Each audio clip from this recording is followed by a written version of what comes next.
What up, Patai? What up?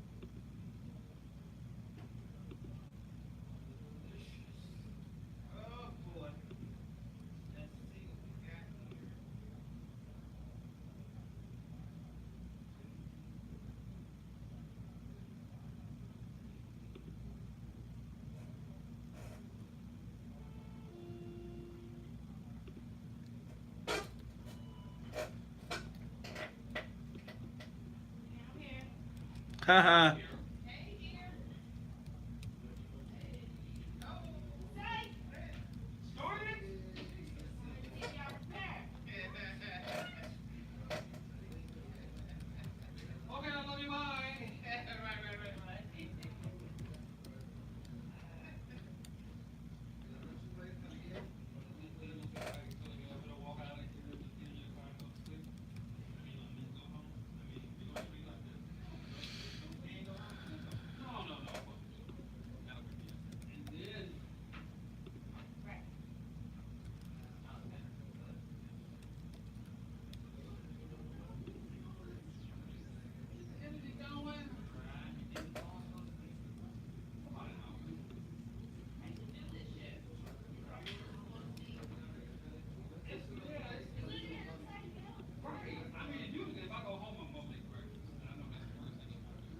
Chicago.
Good morning.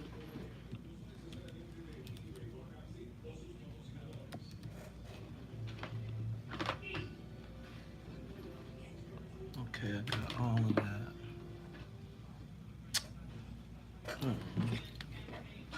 Let's go here. What's up, Todd?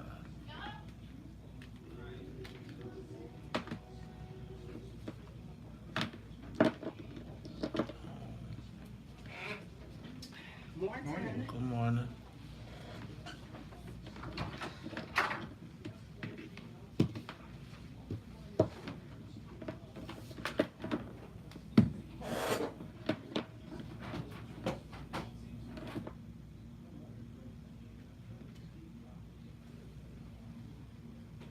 Question for you, May. Yes, ma'am.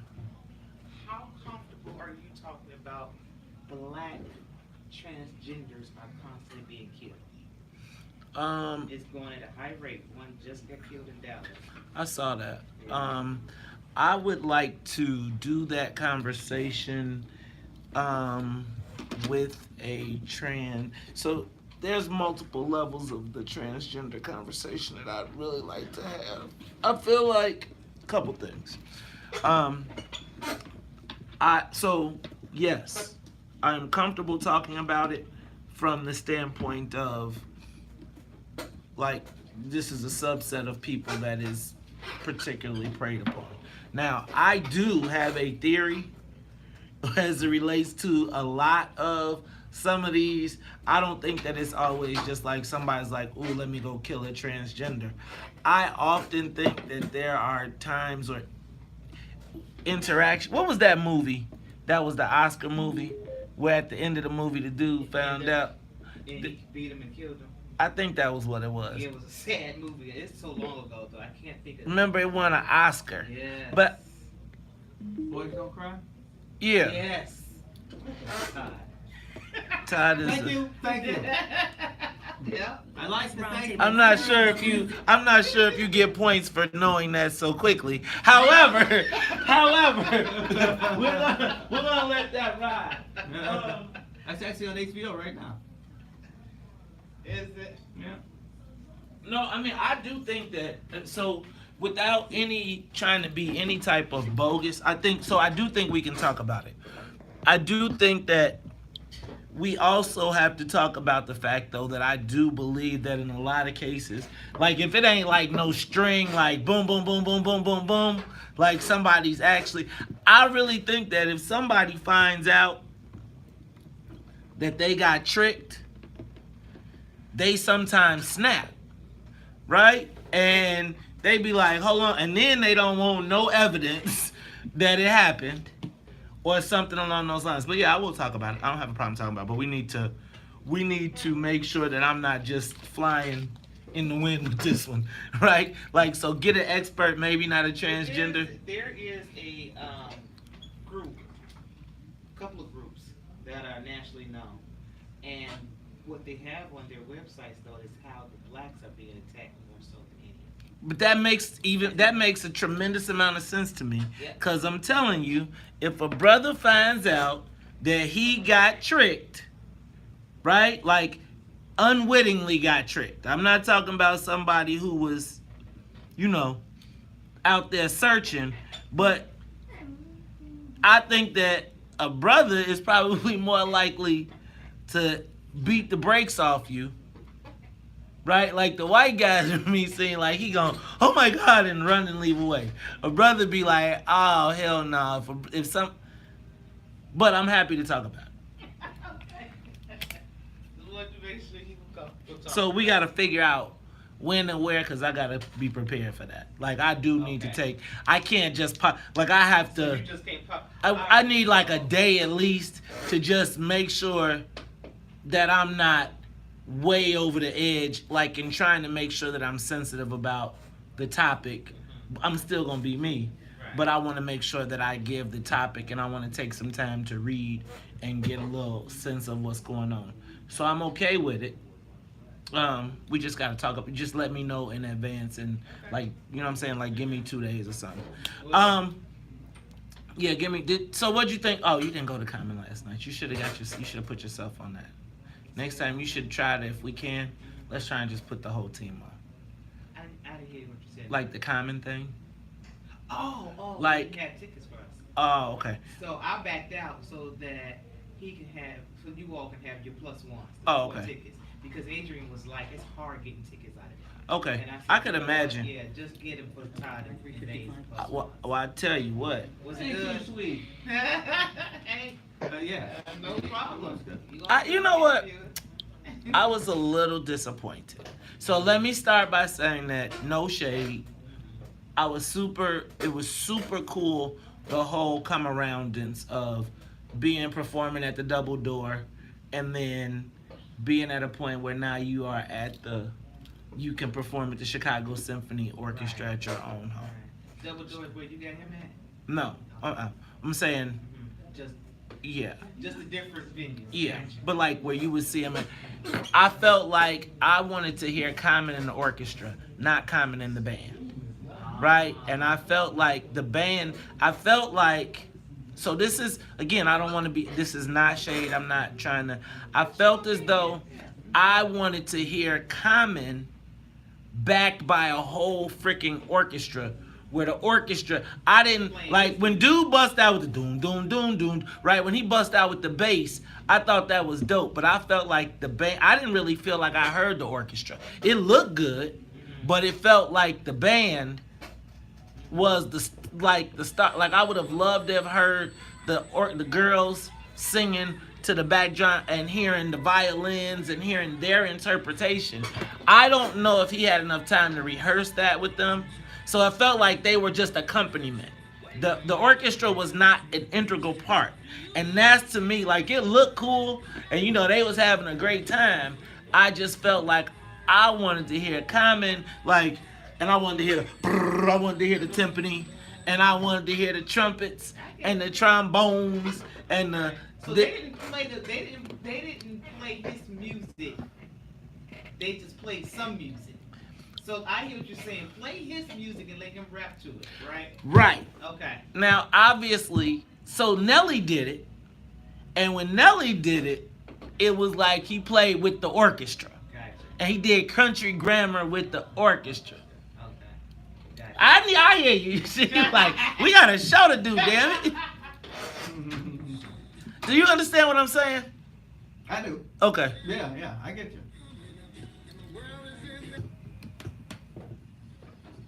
So it's no shade at all. I was like, oh.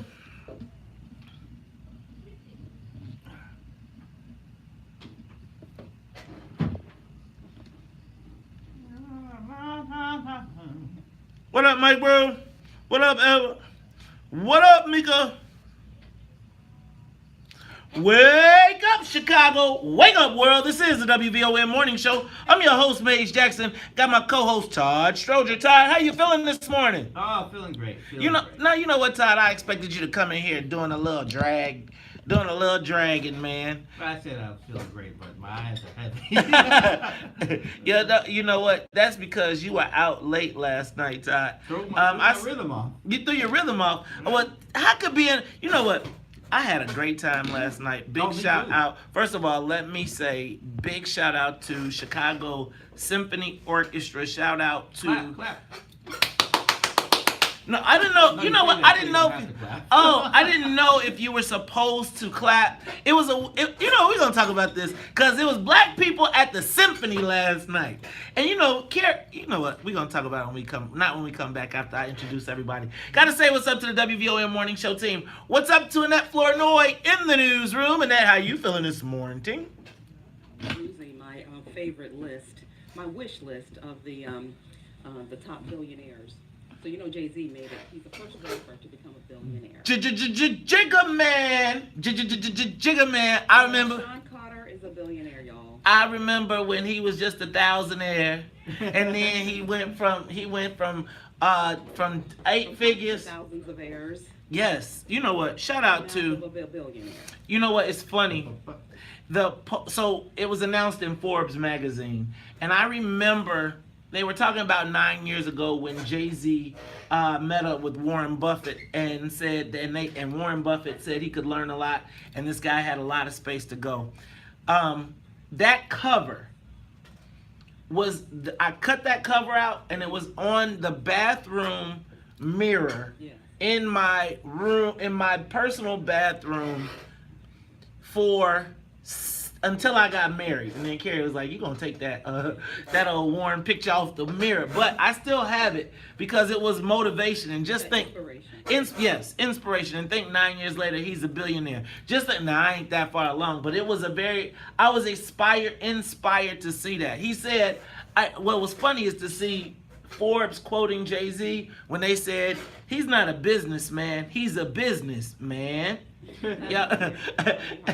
Well, his wife ain't broke. I mean, she's worth $355 million. Think about this. You know what? Shout out to Beyonce too. Shout out to the power couple.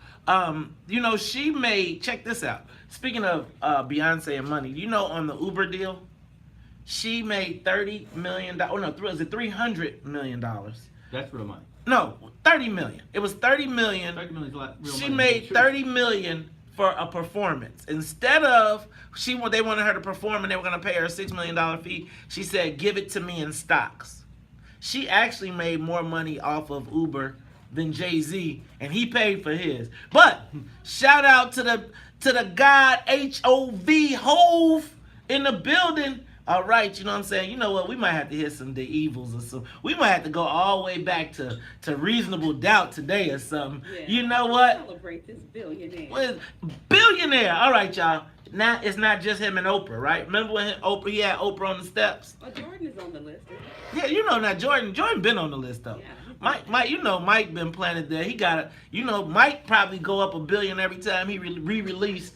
I think he on the third re-release of his of these Jordans retros. They just changed the colors. Look, But it's still mind-blowing. Jeff Bezos is number one at $131 billion. After- $131 billion. now was that pre or post divorce? Pre or post what? Pre or post divorce? Because remember he gave his wife half. He didn't Or give did he his have half? wife No. She was awarded half because they had a marriage. Todd. Right. Hey And Todd. it's amazing how he's a typical male, And what are you, sir? non-typical male. Clearly, because very rare. I think brothers be like, "Hold on, how much?" You know what? That's okay, because she drove the car. She drove the car while he She wrote not the only drove business the plan. car, she helped with the business model. Yeah, I'm not tripping. I'm not tripping on that. Isn't it? And she was. It is a lot of money. That's why I always wonder. What's the how's it? If somebody got 40 million, the other person got 50 million. You know what that meant? I don't even want to. I hate that conversation. That you know what? It's ours until it ain't. And I'm gonna tell you, you remember? Until it ain't. You know what? Eddie, I want half, Eddie. Wait a minute, I found you in the jungle. Let me stop. That makes me think of Eddie Murphy has some classic She was moments. there when Amazon was a little bit late. Now that I'm okay with. Yes. I am okay with that. Before Amazon became an Amazon, she was there when it was an itty bitty little store. When it was They a started It was a together. backyard. well, It was a fetus together. They started the fetus and grew it to an adult. oh wow. Good thing they didn't have a late turn. Let me stop. Mhm. All right, look. Now, Never know who they are. Ooh, the WVON morning show. It's so early. It's too early for this. All right, we got to say what's up to the Wonder Twins. What's up to Sonia Escobar and Sonia Tompkins. That's right, our very own Wonder Twins. How are you, ladies? Now, look, we almost thought, now check this out. The musical conductor almost had us sitting on the runway, but she did the straight OJ Hertz through the airport, jumped over the luggage, and is in her seat. So let's get this thing to 50,000 feet. Soul Plane is up, up, up, and away, Todd. Big day, big day. Oh, before you say that, Billy Joe McAllister jumped off the Tallahatchie Bridge yesterday. Who? Wait. The Tallahatchie Bridge. I know that song. I think I know that song. All right, I was just trying to sneak that by. Explain the context, though. Was it the day the song was written? It was no. Oh, it was the date of the- third is actually in the song saying that he jumped off the bridge. Oh, well, you should have told us yesterday. What did they find him today? I think we might have recovered his body today. Yeah. All right. Speaking of recovering bodies today, Chicago's political gangster extraordinaire, he of the tuna landing, he of the waiting for the cash register to ring, 14th Ward Alderman longest serving alderman, 50 years plus, Ed Burke, is due to be arraigned today in federal court. And why do I call them political gangster? Not just because of the suits, not because of the tie tag, not because of the guns, but because they are indicting him on charges of racketeering, which is basically reserved for organized crime organizations. Todd, it's going to be an interesting day. No, he's gonna say Not guilty. How do you plead? He's gonna say not guilty. He's gonna say no. He's They're gonna. say bye. You think he's gonna do a flowery? You think he's gonna say, Your Honor, No. not guilty, Your Honor, in the. They don't give you that But he's Ed Burke, man. He gonna be like, I made you, man. I'm gonna tell you. This is federal court, isn't it? Yeah, you know what? You gotta go through state. You gotta go through circuit. You gotta go through the circuit to get to the federal. But Republicans control the federal. There's probably more federal judges for Republicans than Democrats. didn't Ed Burke? Okay, now let's just be clear. The only people that have to be that loyal are black people.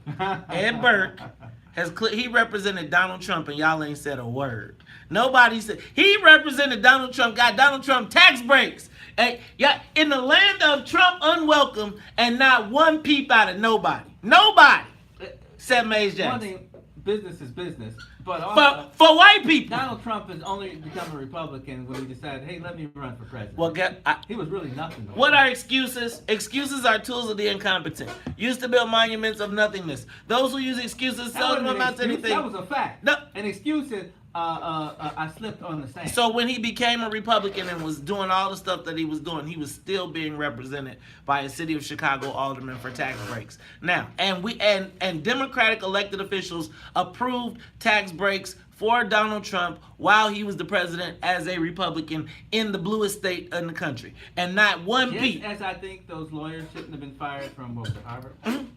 I think, who cares who represents Donald Trump? I know, exactly, until it's a black person. This is Talk of Chicago. We'll be back. Traffic and the weather is next. More of the morning show with Mays Jackson coming up. All right, y'all, take a moment to share the broadcast. Todd, you got the camera. Hey, we didn't talk about comedy yet, did we? No, we didn't. We'll talk about coming. That was fun. Coming. Now I gotta get Mrs. Stroger out. You know, she's gotten used to not going out. That's no fun. You gotta go out, spread your wings, all that kind of stuff. It was too funny. I was sitting by John Rogers, and the usher kept coming. What side of the, were you on, the right or the I left? was literally on the left. You were on the exact opposite. Oh, you were Roger? I was row J. Oh, okay. And I could see you, like you were, like the road curved, and I saw you were literally sitting. I was sitting on the aisle. You were sitting on the aisle. Yep. You were just sitting on the aisle to the right. I was sitting on the aisle to the left. Yes. Coming. Go ahead. You got it. Coming. Yes, and I saw the lady, young lady who works there, who got the tickets and straightened out what seats we're in. That was very nice of her. But it was fun. The crowd really was in it. I do understand what Mace was talking about. I didn't think the band would be there either. I thought the orchestra would do all the background.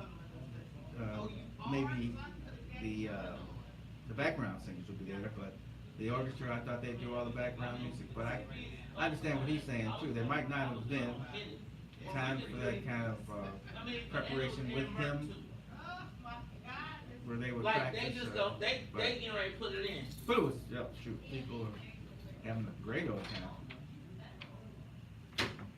Ran into a couple of fraternity brothers on the way there, who I didn't know. Met a guy, asked me for $12 on the way out. Meet all kind of people. I was like, this the wrong symphony, bro. Wrong night. Wrong night. And I gave him a few bucks. I was like, look, man, I got children, so I can help you, but I'm not actually funding your whole program here. Yeah. Oh! Well, I should say this on there. If I can remember. So, we'll touch on common. We'll hit some headlines. Get your purple pain. I went in today and my donut lady was like, "Oh, I love your shirt." And I was like, "Thank you. It was my favorite movie I snuck in when I was in 8th grade, and I've been addicted to Prince ever since." And she's like, "Oh, I never saw the movie." I was like, "How could you never see Purple Rain? Is How that old is possible?" She gotta be at least, well, you know, you can't tell white people. So I was gonna say she gotta be at least 45. Huh. Like 40. She's gotta at least be close to her. Yeah, I'm surprised she missed that one.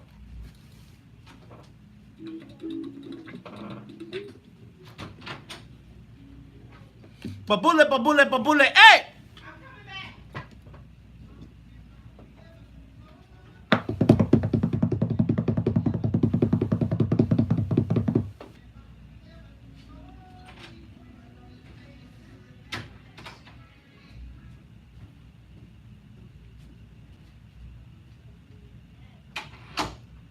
What up, Kenneth Reed from Detroit?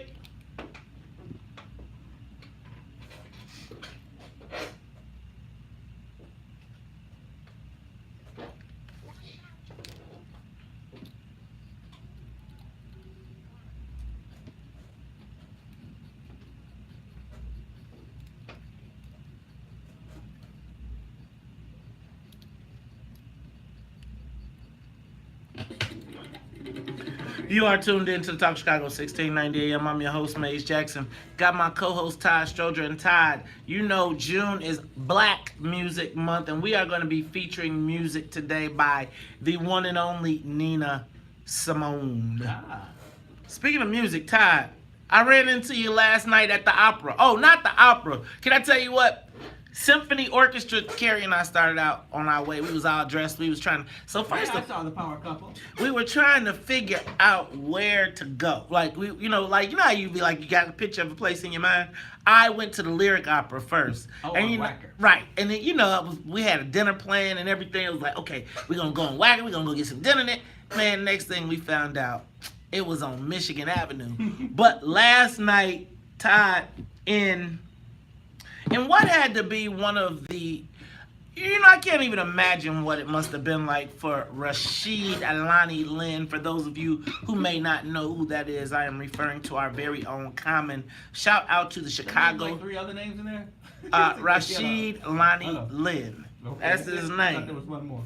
Oh, I don't know. But maybe you got another one. I don't know. But anyway, yesterday, Todd, last night I saw you at the Symphony Orchestra, and I saw Common from your 87th Street area. Yay. And it was a good time. What did you think, Todd? Oh, fight.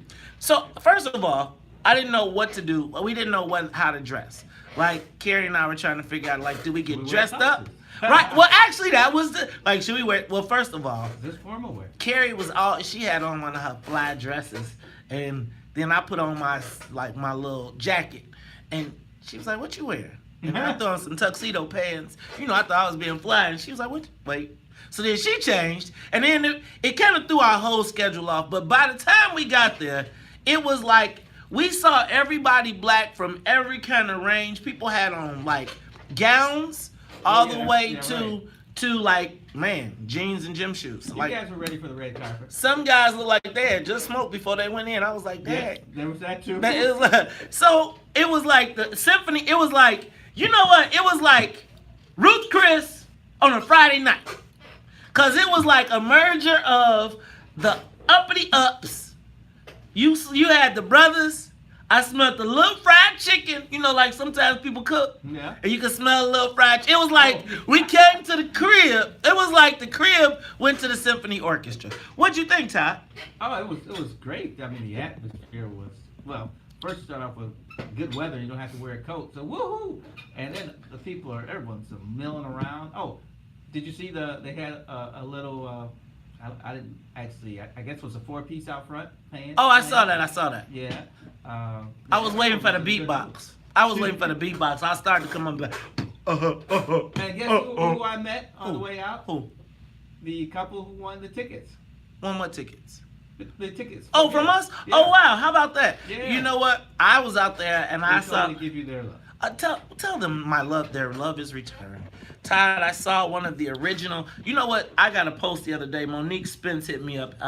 7 years ago, there was the Talk It Out with Maze and Monique show, and I ran into one of the original, the original producer for our show, Brother Phil, last night. Now things didn't end so well at the end of that show.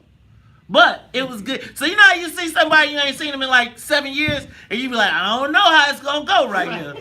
And then it was all good. It was all good. So it was good. It was just a good memory, especially considering when you think about how far we've come since that moment.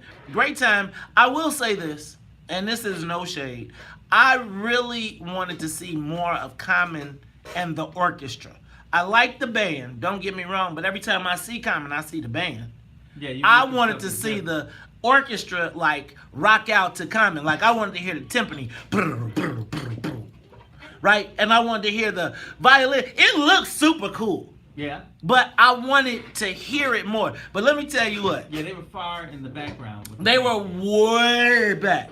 Like when old boy brought with the stand-up bass, doom, doom, doom, doom, doom, doom, I was like, oh, it's finna go down. I was waiting for the violins. Somebody behind me said something like that too. Right, I'm saying, I thought it was finna just be like, boom, and I thought it was No. It was like, boom, boom, boom, and then it was like it. But I'm going to tell you, it was awesome to see Chicago's own Common. Remember when he used to wear the hats and the rucksack jacket? Man, I got these pictures, man. And now you see him in the pink suit on the stage doing this thing. You could tell he has been Obamaized. You know what I mean? Like the edge is gone. The edge is gone. Common is officially arrived. He is like, you know what I'm saying? He done won everything, a Grammy, an Oscar, a Tony, and what's the other one? He won them all. He done won everything. He is officially, man. And it was on display last night. Shout out to Common and everybody in the building. Yay. All right.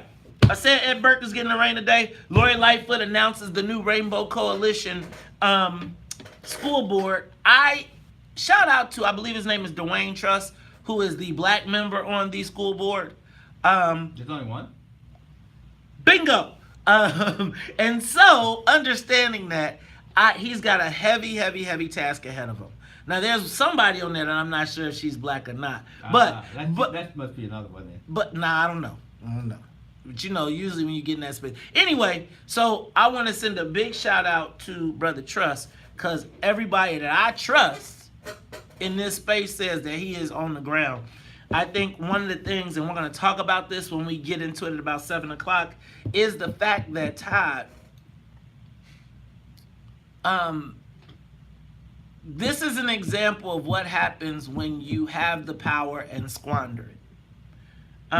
Right now, so now we have one black member on the school board who may be a fighter for black people, but we had the whole dang on school board when we didn't have to fight. We just had to vote. Right? And so now what you've seen is everybody's cheering the one when we had the majority and we could have run the table.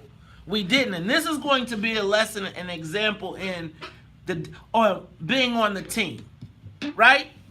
But whose team? We're going to talk about that at 7. Look, y'all, we got more to talk about when we come back. Traffic, news, and the weather's next. Live from the WVON. Comment was Erykah Badu. Nah, he got Erykah Badu is when he got rid of being. Okay, but Corey likes was it. Erykah Badu.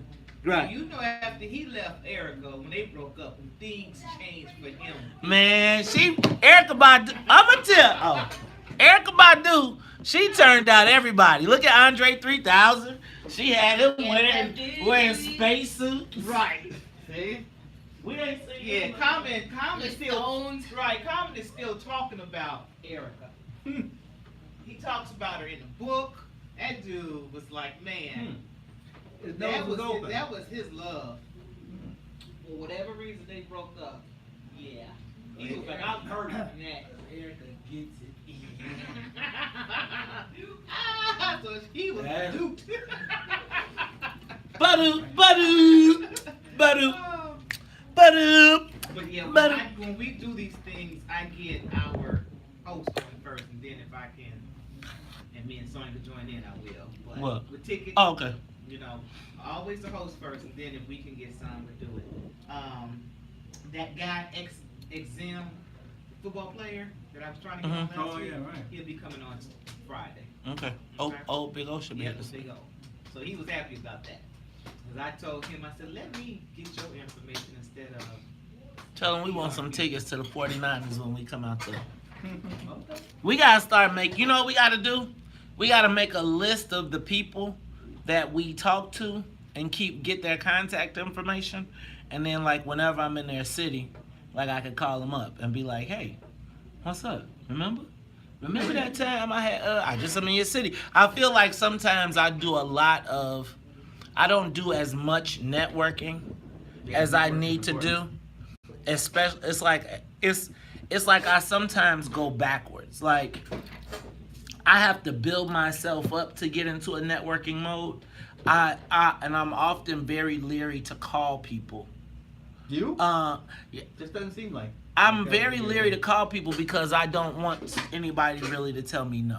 And then no, Well, seriously. that sounds like me. And then it's like oftentimes it's like I don't want people to tell me no because then I don't want to be mad, right? Yeah. Like I don't want to be in a situation where it's like it's very rare that someone can actually help me. And so if I call someone for help on the issue and they don't or they can't, then I really don't want it jades me. Brings me back to a Martin episode where Tommy was on, is it Tommy Davis? No. You know what I'm about to say. But it's Tommy. Where, Just- when he's supposed to Martin Tommy. quit his job because Tommy said you can come on the show anytime.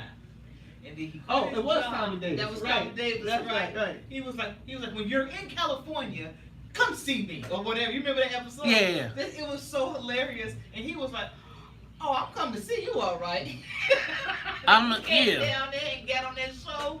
Boy, that was hilarious. Was that when it was Casey JoJo? Right. That was so The fun. other thing I think is like, I don't like to call people and then feel like they acting funny, or call people and they be like, huh, who, what, and they be like, Right. really, nigga? And see, that's Right. what I mean by that episode with Martin Lawrence. And it's the other thing I don't like is like, I hate people when you gotta act like you gotta start over, or like they play like I don't really trip. So it was like yesterday somebody was like, man, so what you up to now? I was like, well, you know, I do blah, blah, blah, blah, blah, blah. Oh, for real? I didn't even know that. So then we continue talking. It's like, yeah, I saw that on the schedule, and I saw it, and I'm sorry I couldn't be there for the interview. So if you saw it, and so then you know exactly what I do, and don't play me. Just be cool. Just be like, and not even on no, or I hear things like somebody mad at you, and I'd be like, I ain't talked to you in like 2 years. What are you mad at me about? When you're out in a function, who does that? No, but somebody be like, I got a problem with Maze, or somebody will tell my sister they got a problem with me, and I'd be like, how they got a problem with me? Secondly, don't they got like cause of something somebody else said, or cause they heard something on the show? Cause if you mad at me about what you heard on the show and I didn't talk about you direct, then it's a radio show. It's supposed to engage you. If you mad at me because of something somebody told you I said, and you have my cell phone number, but you will act like, because now what people try to do, like people that I've been cool with for a long time, now try to act like I'm Hollywood when I ain't changed, really, because I be like, I don't even know, do people really care about what the hell we do, right? And it's like, people project on you that you changed, and I be like, huh? Like, dog, you got my number. Just call me and be like, somebody said what?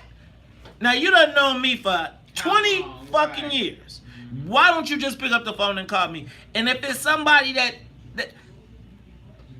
who are you talking to besides my sister or my wife that's calling themselves representing me? That you can't go around the call. So you mad at me because you want to be mad. Or Don Millhouse said it like this: they not mad that it's happening. They mad that it's happening for you. Yep. Jealousy.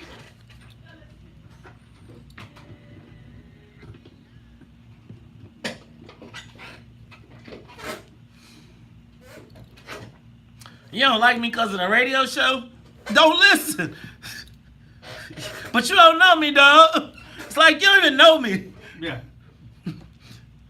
Better yet, I don't know you to be mad for you to have a reason to be mad at me. Like, bro, I know you my whole life.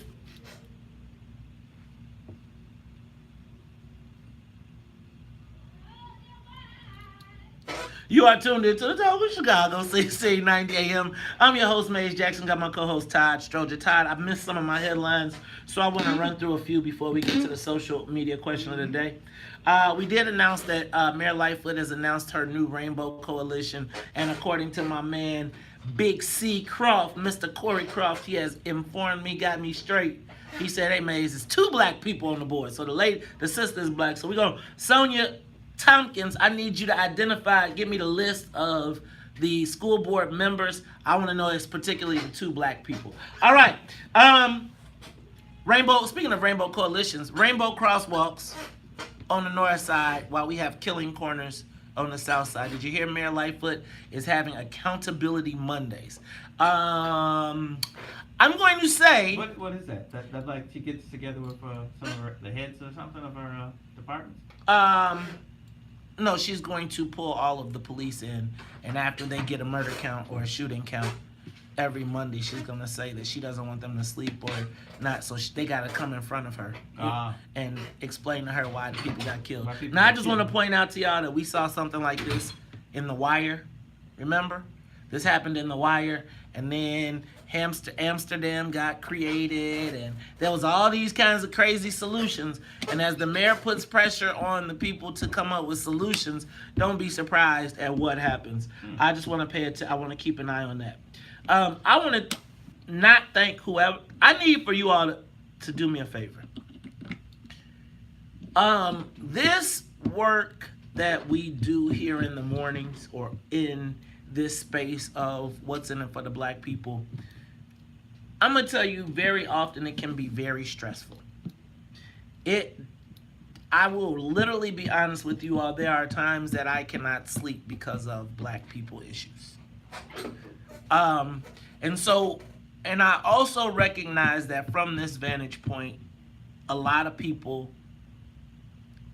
want to share information, videos, etc. with me to discuss.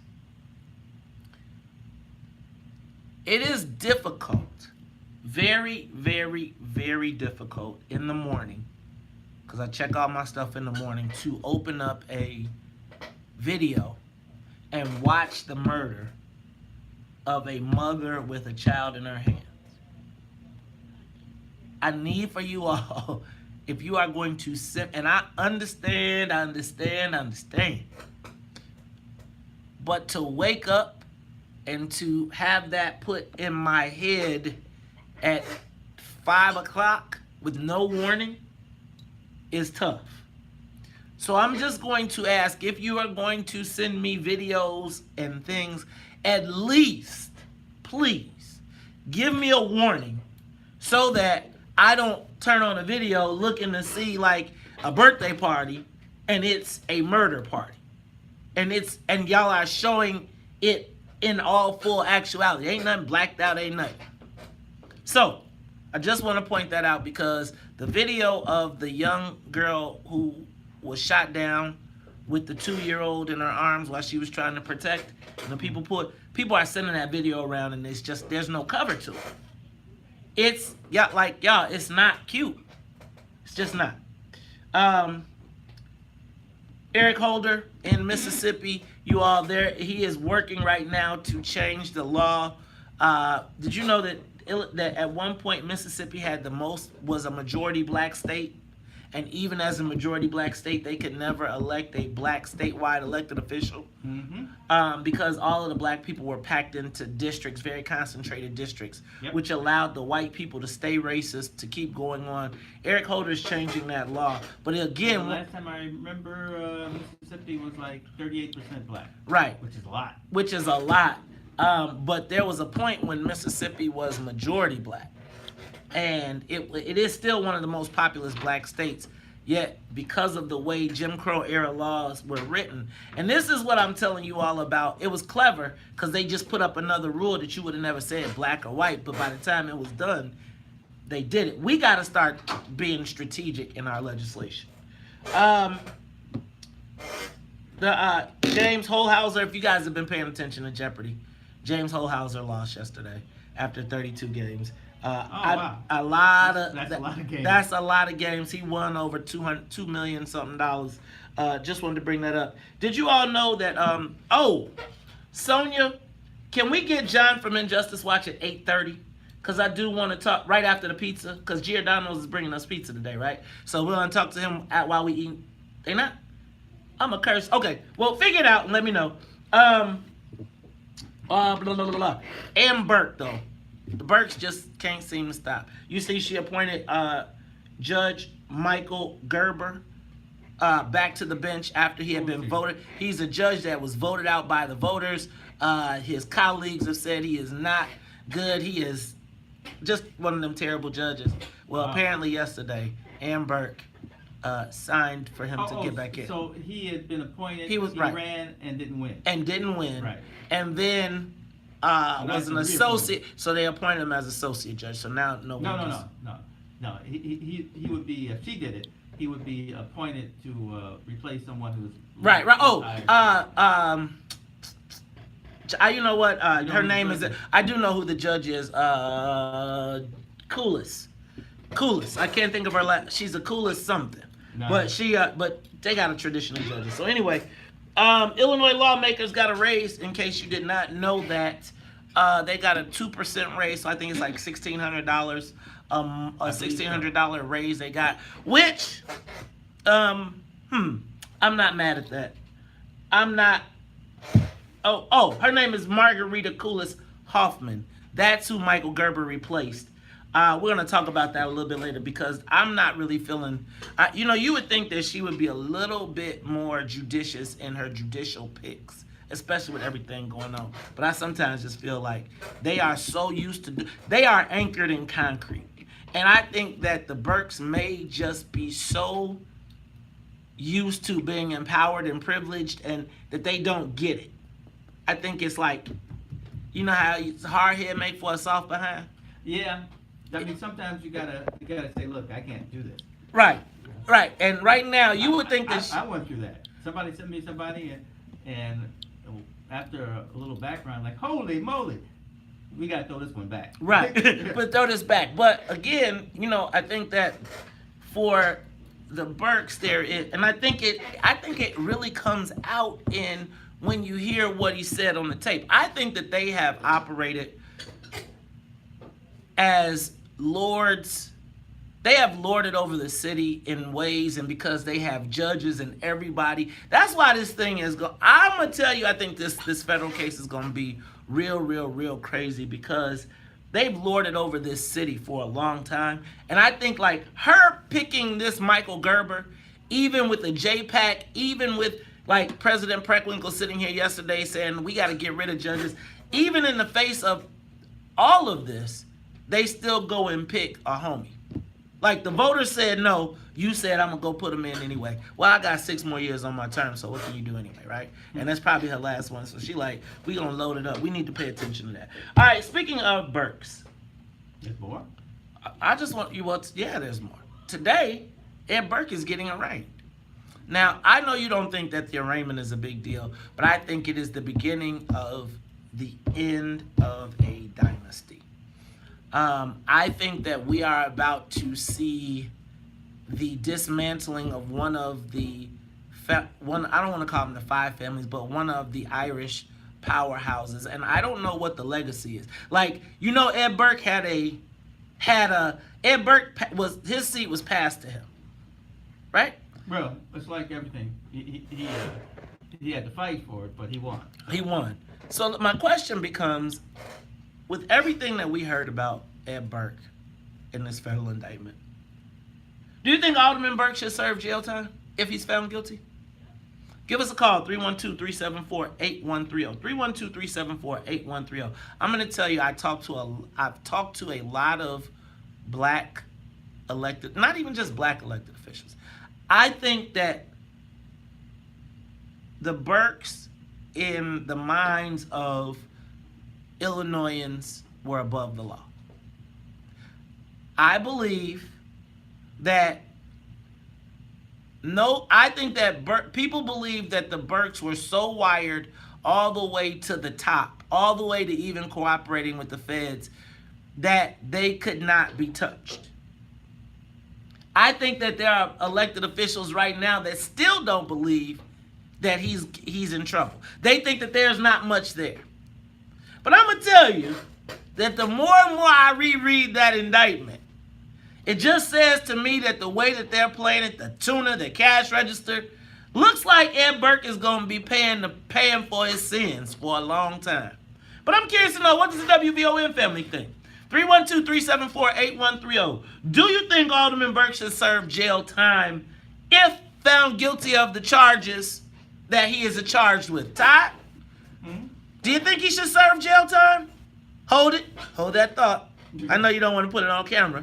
So we'll save it until after we come back. Traffic and the weather is next. Yeah. The cheese. So you get your pizza today, right? Yeah. Remember I asked you if you want to interview the person? Uh-huh. So they're going to come on at 8:32 along with the pizza. Okay, that's fine. So we'll do John at 8. No. Do John that. The pizza people are going to be like a 2-minute interview. Okay. They not going. So And do John after this? yeah, just John. He going to call in? Yeah. Yeah, he could be talking while we smack him. Right. We're having Giordano's today, y'all. One day we going to be famous. Look. I'm not eating pizza anymore. One day we going to be famous. Giordano's. Today is National Cheese Day. So, there'll be a lot of constipation today. Yeah, right. Yeah, that's for everything. I love her some cheese. Of course, she is getting older and everything changes. Cheese, man. I remember the first time I went to a party with the white people and they served cheese like that, like it was a wine and cheese party. I was like, is it going to be some meat? Yeah, right.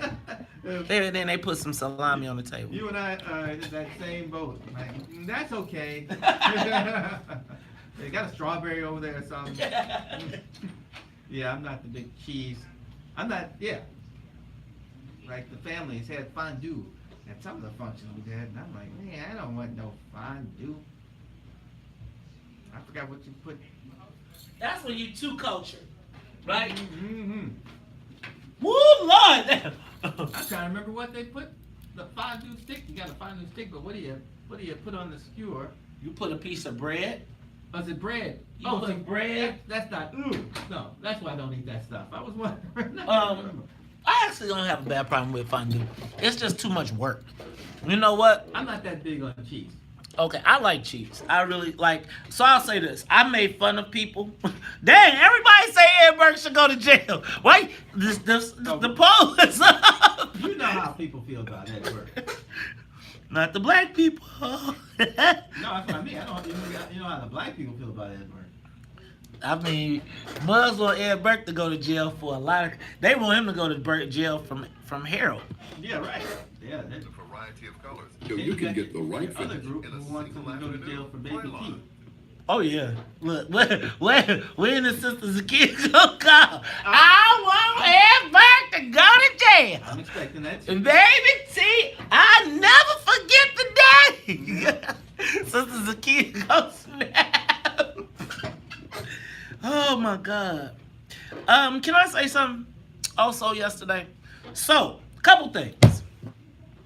First of all, yesterday I was reading through my comments and shout out to Paula Robinson, no shade yesterday.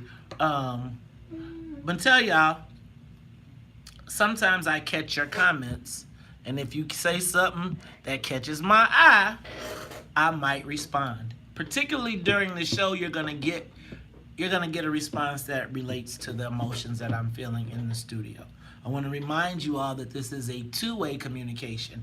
So oftentimes, when you are watching your regular TV and you say, shut the fuck up, or shut your ass, you suck, you don't know, I can't see it. The person across the tube can't see it. When you take the time to type it, in the midst of, and I'm not telling you All to right, stop. John, agreed. 8:30. Okay. Not to stop. I'm not mad, but you're going to get the response of what I'm feeling during the show. So, it's all good. Just realize that when you take the time to type it, if I happen to catch it, I may respond to it. Also, to the point of singing,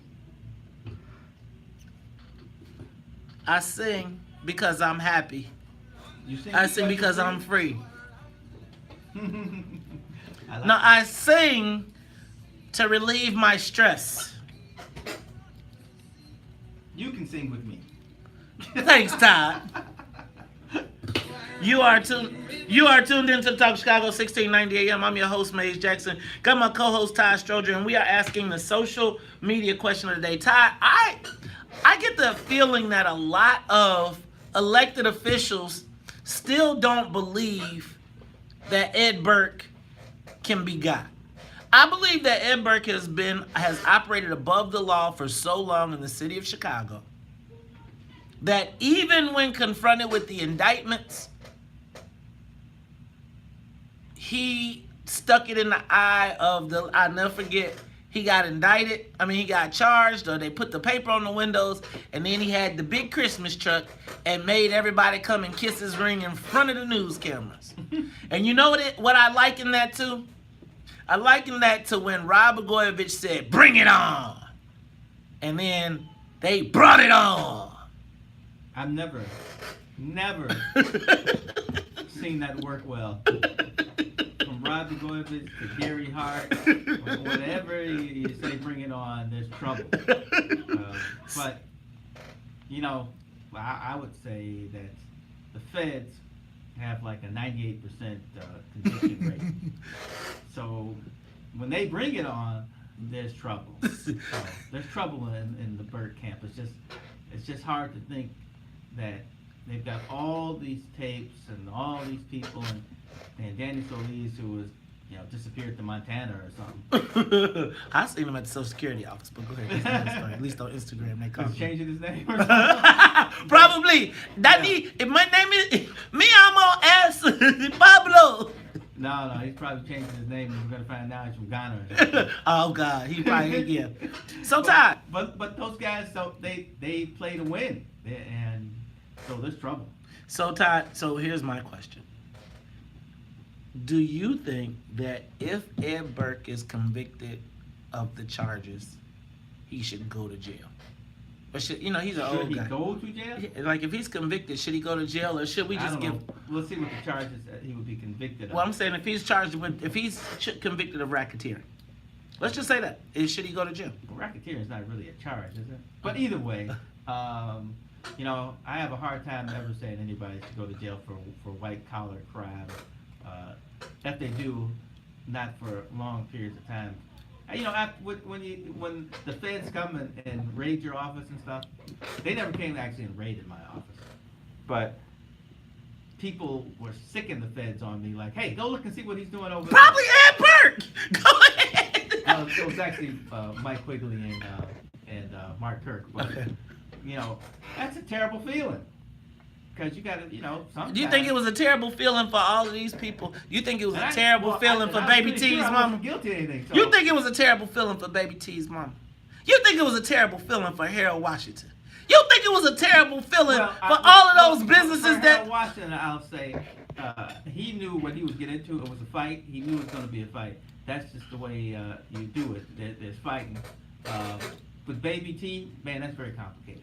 Okay. Well, we're going to go to the phone lines. Let's go to Byron. Byron, you're on the Talk of Chicago, 1690 AM. Do you believe that Alderman Ed Burke should go to jail, should get jail time, if convicted of the charges? Yep. Just because of what it did to Harold. Just because of that.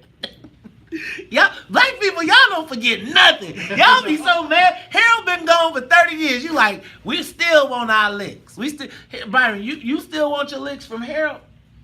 Yep, well, I'm gonna let some hair just to get even. But I have a question for you, Maze. Yes. You keep using that term black lollipops, and I feel your pain when you say it, but what do you really mean in it? And do you have a meaning that you can give us that if you work on the station? Yeah, What I you really get mean by that? black suckers. Black suckers. We are suckers. Black. You scared to say it. You scared to say it. No. You said black lollipop. It's like a clean way of saying that we. You are some suckers, right? You know what? I just want you. I want to be nice sometimes. They say I'm so harsh. So lollipops. You know the double entendre, black lollipops. Boom, boom, boom. Let's go to Art. Art, you on the Talk of Chicago, 1690 AM. Do you think Alderman Burke should serve jail time if convicted? Absolutely. Oh, welcome back, Art. Welcome back, Art. Hey, He ain't even take you up on that basketball game, did he? He's scared, Art. Actually, Art, I haven't played basketball since you first started mentioning it. It's probably been almost 2 months for me. absolutely, you should go to jail without a doubt.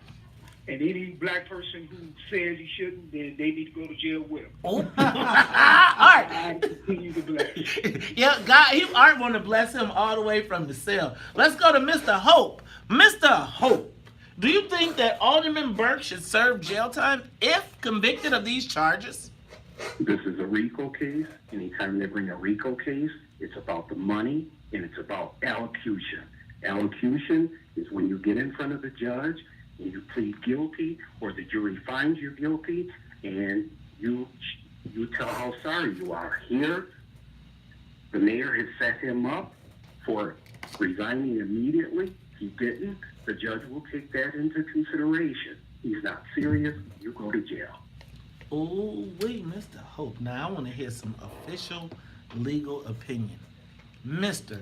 Thurgood, we waiting for you. Now look, Thurgood, you got to get this in a minute and 30 seconds, so knock it out, my brother. Good morning. Good morning. Burke should go under the jail. There is no individual more personally aligned with the demolishing of the African American community in the post-hero era than Alderman Burke. He was the chairman of the Finance Committee. Don't take my word for it. Go online, and you can see meeting after meeting of the Finance Committee that sent millions and millions of dollars in grants, low-interest loans to every part of the city but our community. So he should absolutely, if found guilty, go to jail. You don't have to take my word. You can find the Finance Committee's agenda online, and you will see multi-million-dollar transaction after another.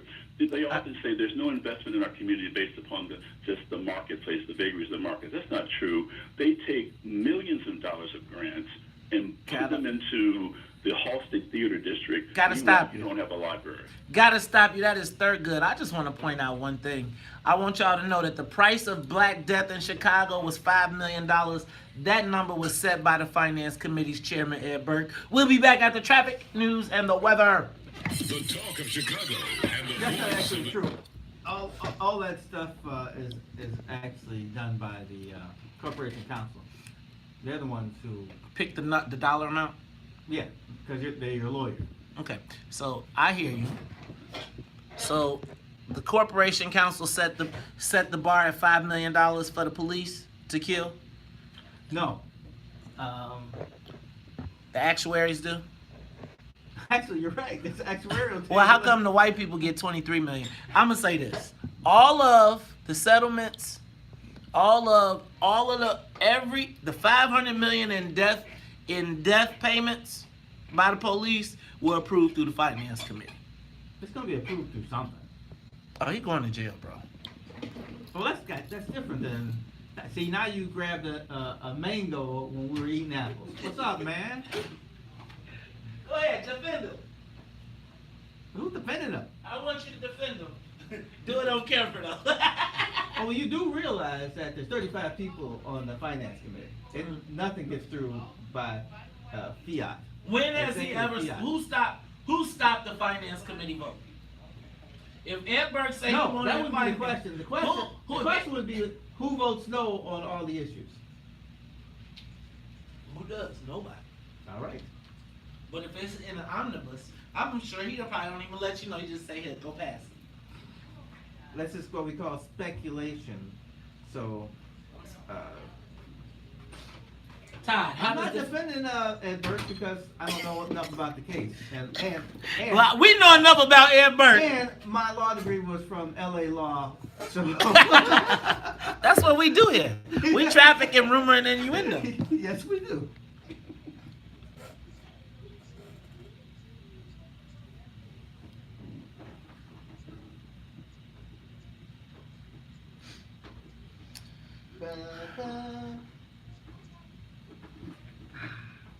Back in the saddle again.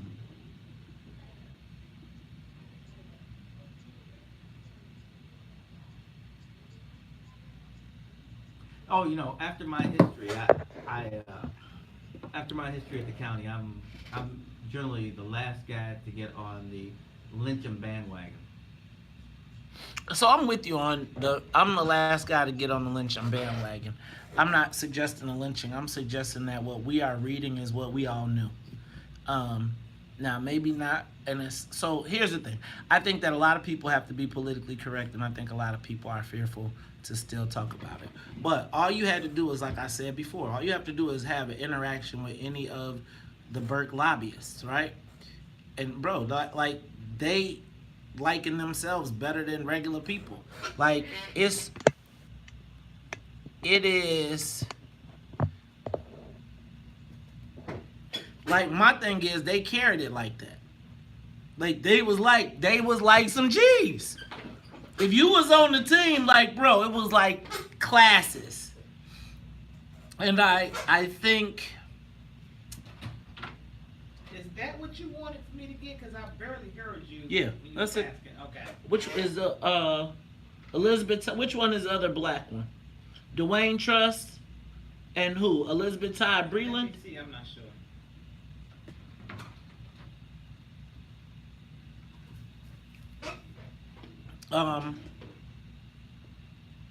Who keeps pinning these comments? What does pen mean?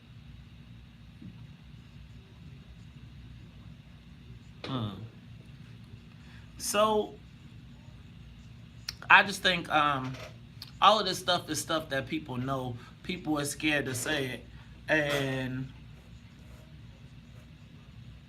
I think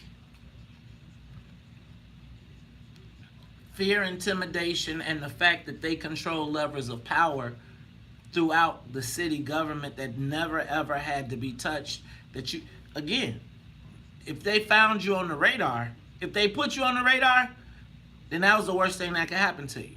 Like, think about if those developers didn't, well, let me back up. If you're doing anything worth over a certain amount, you're going to hit the radar. And either he's going to hit you or one of his guys is going to hit you, right? And when one of those guys hits you, at that point, you're going to find out either you're going to hire them or you're going to find that you're going to hit into a wall. I mean, I had one of them tell my client, like, if you don't pay me XYZ, good luck. You ain't never getting no work. Your project won't go up. Like, just like that. And cursed, and I'm like, they paying you. Like, I was sitting at this meeting, like, You were right, Dwayne and Elizabeth are black. huh? Dwayne and Elizabeth. Okay. Yeah. I was sitting there like, so as a black person, I'm sitting there like, I'm happy to have the client, right? Like, now mind you, and then they be like, we see what you paying such and such, we need double that. And now if you got $10 million riding, then you gonna do it. But I have literally been in a room where they have like a lobbyist. I'm talking about a lobbyist trying to get hired, sits across the table and be like, you don't fucking hire me. Guess what? Good luck. That shit when he said good luck on getting it on the agenda, that was common work. That's common. Like, then when you start, then after the third meeting of you not making it on the agenda, you be like, oh my God. Because then the local person is like, your boss is calling you from headquarters saying, you're not doing your job because you understand. And then dude call you back and say, you ready yet? Then when you get on, they make the call and then your shit start moving. That's not how black people work. We get the client, we be like, please, could you do this so we can please do a good job so we can please get hired again. They be like, don't hire me and you won't eat. Your multi-billion-dollar project will stop. And niggas let them do it too. They come show it, they bring him tributes of $10,000 a pop, right? Like, and once you land the client, then they be like, how much was it? This is how much you owe. Then they send you a list and say, ask about what happened when Dan Burke lost. And all them people got that letter that said, I spent $100,000 on my brother's campaign. I'll be needing each one of you all to raise me $10,000. But y'all don't want to play with that. It's real, yo.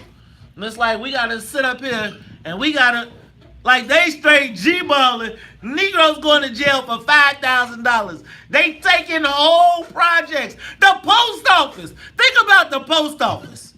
You know how big the damn old post office is? Mother, like you not doing nothing with that Tennessee man.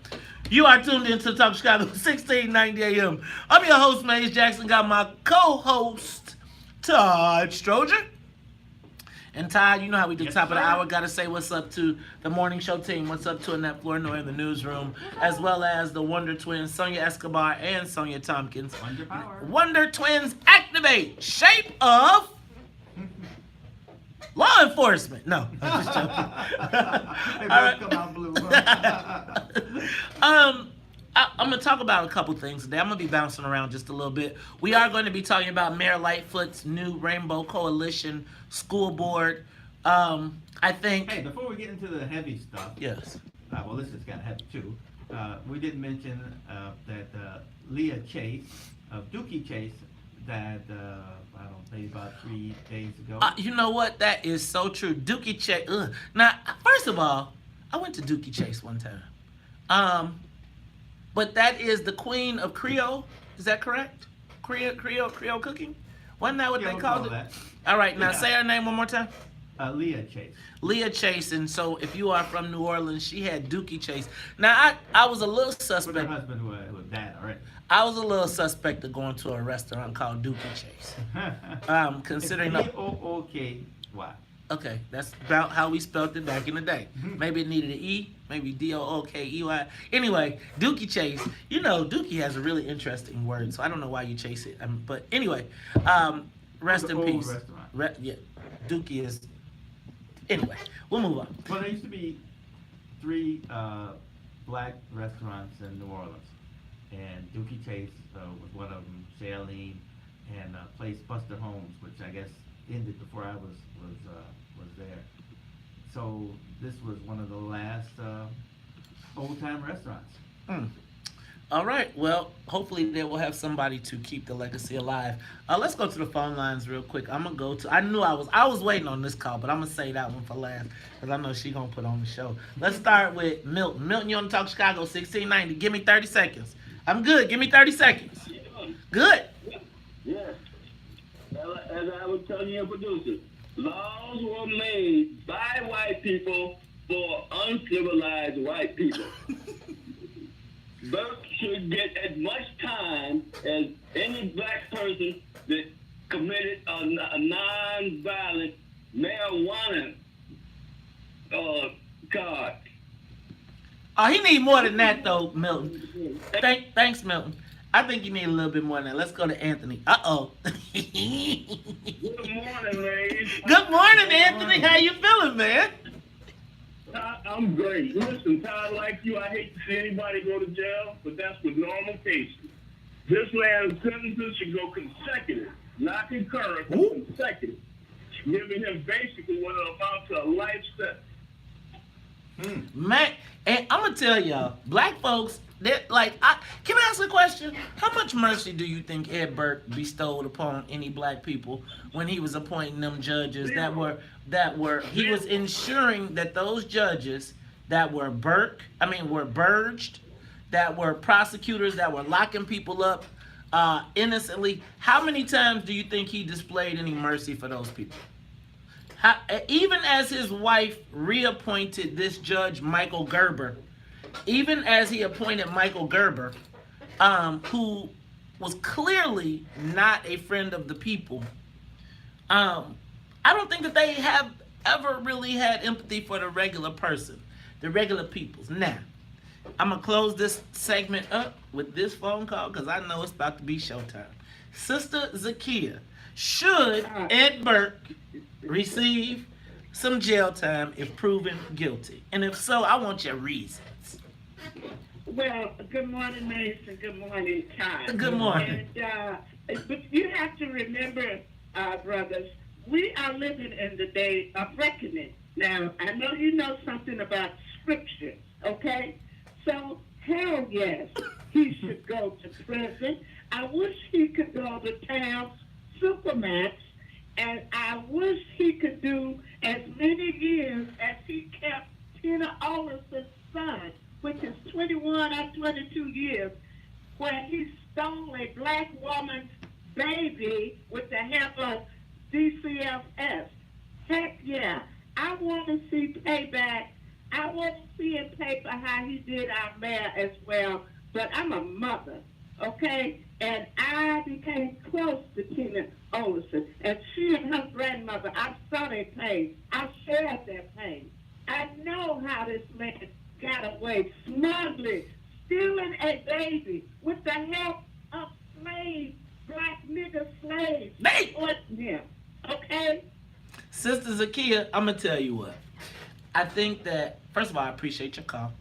And we're going to make sure you get that on the page. But I see, here's the thing that I think that, first of all, I don't wish any ill will upon anyone. So I want Chairman Burke to have his day in court. And I want him to have a fair trial. And I want it to be, and if he can get off, he can get off. But I am going to say that we need to, dear black elected officials, a lot of the work is being done for us. Like, real talk. You ain't got to say nothing. You know what, Todd? I saw you. I know you dipped around it. And I want to point out to a lot of black elected officials that are what? You didn't, I know you don't, you said having had people sick the feds on you, you don't want to be involved, not involved, but you don't want to wish that on anybody, and I don't wish that on anybody. Mm-hmm. But I do believe that a political Armageddon is happening. And the people who have been part of, whether it was direct oppression of black people or indirect, are slowly being removed. They are. They're, whether it's by death, whether it is by criminal investigation, whether it is by being defeated politically. Black people, black elected officials, you are in a powerful position, but as we will learn with the appointments of the new school board members, if you do not take advantage of the power when you have it, it will be taken from you, and you will be looking back like, damn, look what we could have did. Now, I'm going to move right now from Ed Burke to CPS. Yesterday, Mayor Lori Lightfoot appointed her new CPS board. Let me read the names to you. Chairman Miguel Del Valle. Sindhil Revoluri. Sound black to you? Nah. Dwayne Truss. Now, Dwayne Truss, let me say big shout out, because clearly everybody in the streets and in the community have been really raving about his appointment, saying that he has been an active fighter for our community, and they are looking forward to him being on the board, and he is not going to roll over. I'm proud of that. But how many people on the board? 1, 2, 3, 4, 5, 6, with a chairman meaning 7. Dwayne is 1 vote. Now we have Amy Rome, Elizabeth Todd Breland, she's a sister, right? You got Lucino Sotelo and Luciana Melendez. Now, what does that tell you?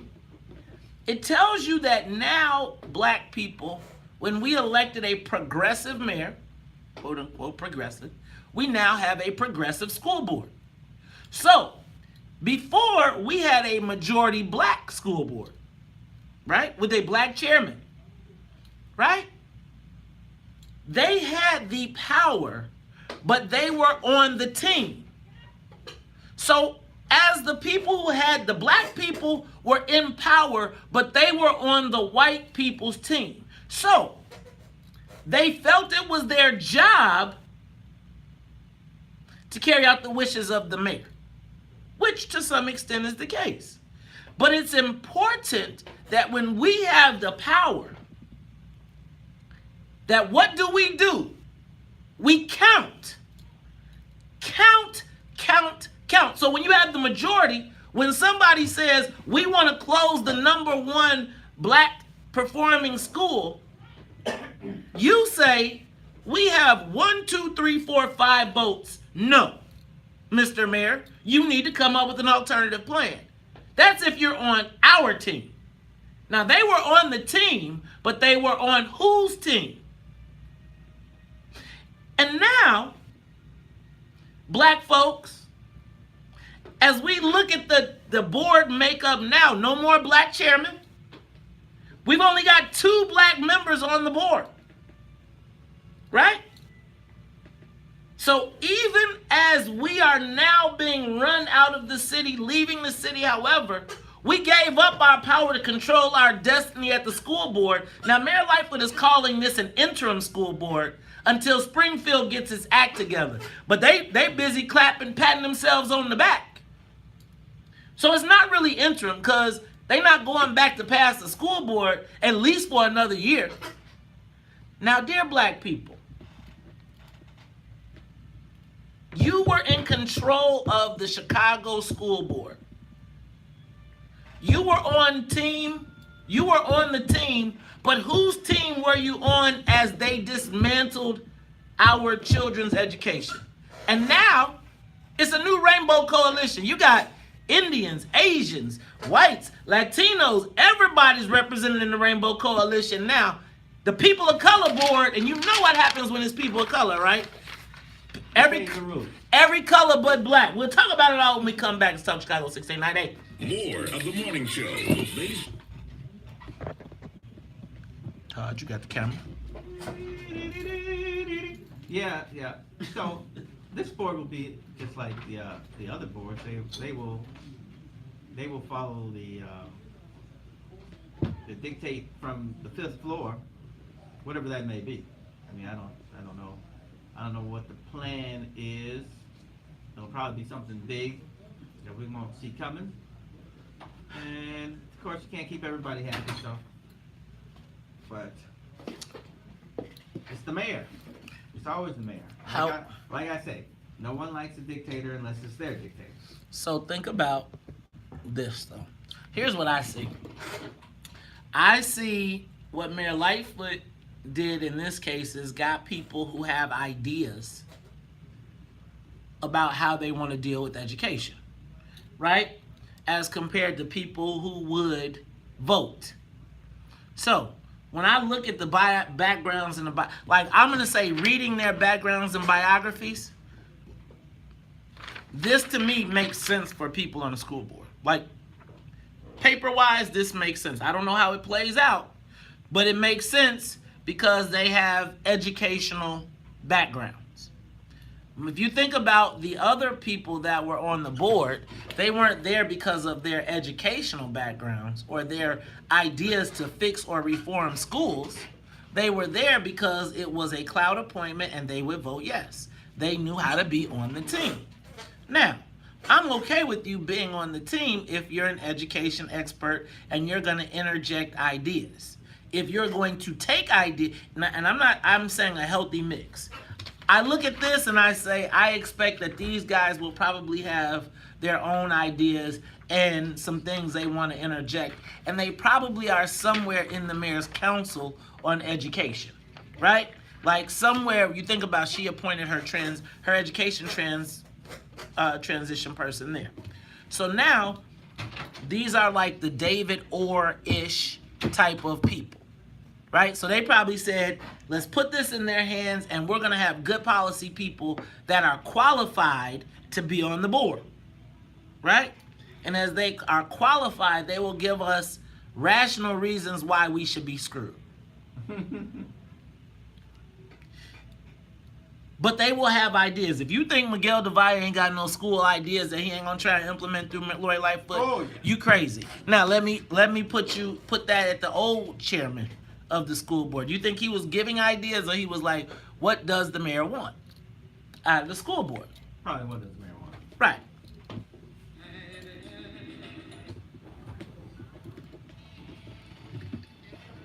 Dun, dun. Right time.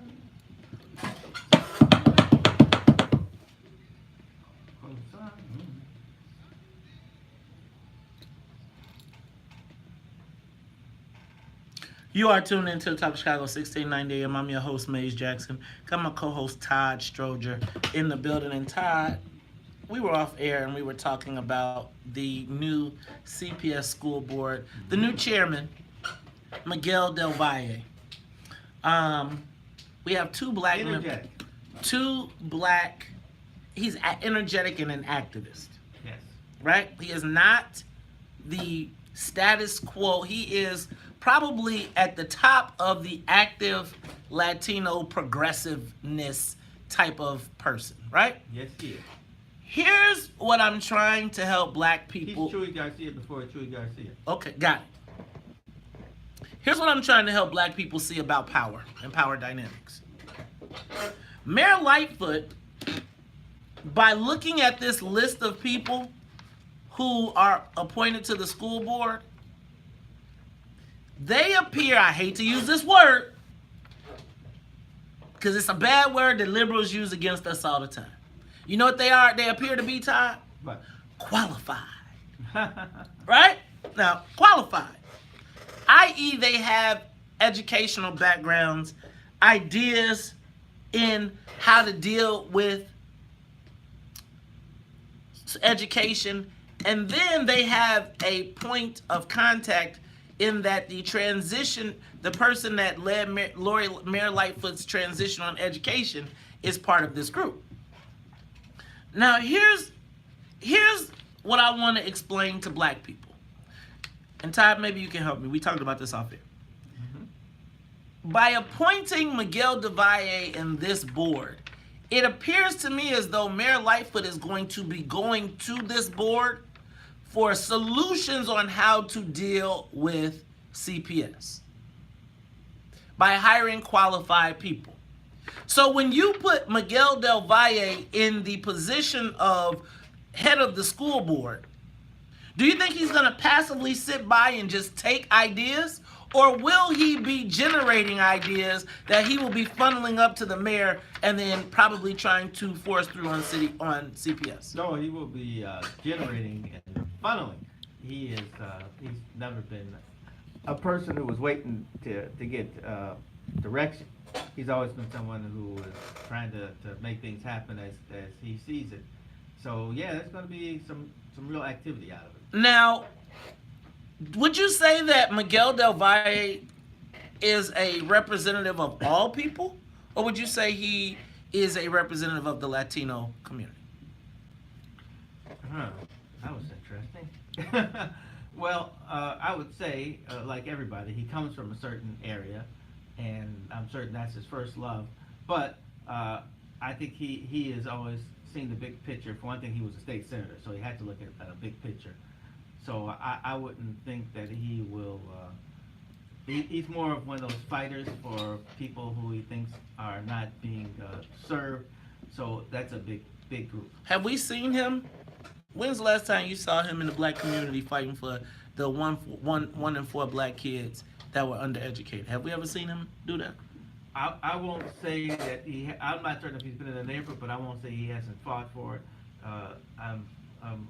From the lens of black people, or from the lens of? I will say that it's easy to talk about somebody when you don't know anything about them. Uh-huh. So I don't throw stones at people and say, well, he hasn't, if I can't say I really know he hasn't. So okay. I can't really say. I look at it differently. I look at it as if I haven't seen you, Clearly. if I haven't seen you in the neighborhood for the last since you've been the senator, since you've been gone 10 years, I don't know how actively you fighting for us, but that's okay. Here's what I'm trying to point out. Todd, do you believe that, not knowing him, but from what you know of him, that he will be an active president, I know. providing new ideas that he thinks that the board should put in place for the betterment of all kids, but Latinos being his first love? I think anybody who doesn't look at their neighborhood first is probably lying to you. Of course, your home is what you know best. So you probably will speak from that home voice, but no, he's been around forever. He knows that the city doesn't start and end in 2 square blocks. Got it. So my question becomes, is he on the team? You know, he's on the census committee. Right. Well, just because Latinos want to be on the census committee because they want to count so they can take away our congressmen. I mean, like, come on, y'all. Let's be clear. So here's the deal. Miguel Del Valle is going to be an active president who is going to be an advocate for the communities he represents. The whole board, but the community he lives in, as you have said, in his neighborhood. He's going to be giving the mayor ideas that will probably benefit everybody, but have some particular benefit for the Latino community because that's the growing community and he's got to address that need. I want to ask you, how did black people do it when they had the same situation? How many ideas on how to make life better for black kids or black children, all children, but understanding from the lens or the viewpoint of the black community? Now, when we get appointed to these boards and commissions, we are taught that our job is to be part of the team. And being part of the team in the way that black people have been taught it is to be with the mayor. Not to generate ideas, boy, don't you go over there and cause no ruckus. You better be quiet and keep your head down. Right? The mayor never lost the vote. The mayor was never challenged at the Chicago public schools. Even as we found out 1 in 4 black kids were going to underperforming schools. When was the last time you saw a press conference, a meeting of the minds that was not telling us what we weren't doing, but what was going to be done to move our people forward? Now, I'm telling you, y'all can play that game if y'all want to.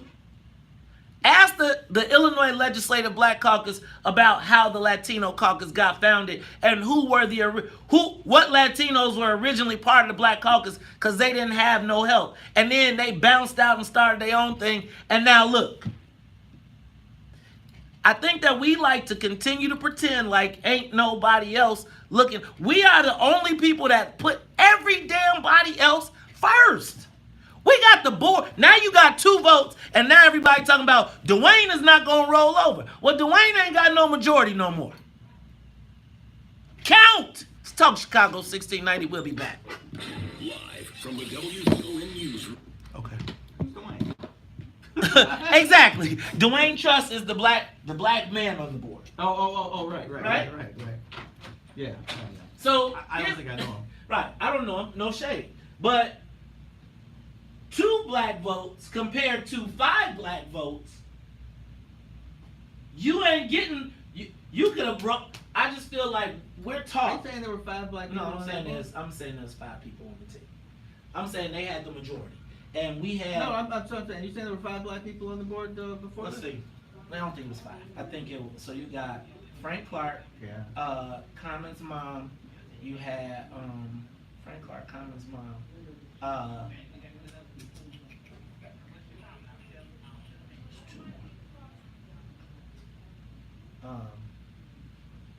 Shit.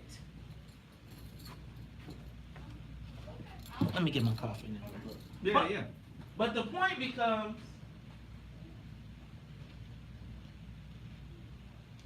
Well, I think what Mays is going to say If there were more black people. There was enough to force some issues. We never forced an issue. We had control of the board and never said, you got the chairman. Come on, man. By all accounts, the chairman of that board to the black business community is the chairman of all black business. They defer to him. He is the head honcho, etc. How was that power leveraged to the benefit of black people? It was leveraged to the benefit of Rahm's agenda. But what did we insert in Rahm's agenda from that position? And at a certain point, the mayor could want whatever, but he ain't finna fire the whole school board. And you definitely ain't firing that dude. What, the new guy? The old guy. Oh, like Frank? Right. Oh. If Frank said, damn it, we not closing these schools. Well, we only closing half of them. Or this is what we doing, and bam, bam, bam, bam, bam. Guess what? Ron was not strong enough to push back because he needed to keep all the black people he could get. But our goal, and I'm not tripping on him, but we have been taught to go along. Like, we don't represent our interests. Yeah, I'll give you this, but you got to give us this, this, this, and this. We'd be like, okay, is that what you want? Okay, we'll make it happen.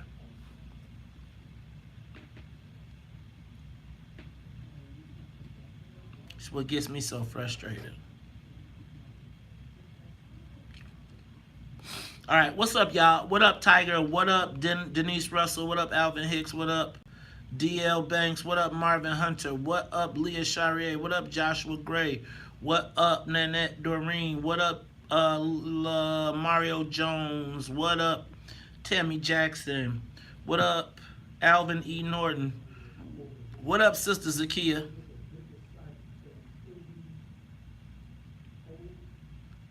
What up, Jacques? What up, Mario C. Jones? What up, Alonzo? What up, Shannon? What up, Betty? What up, Zakia? What up, Salim Muwakil? So you're a philosopher? Yes. What up, Muriel?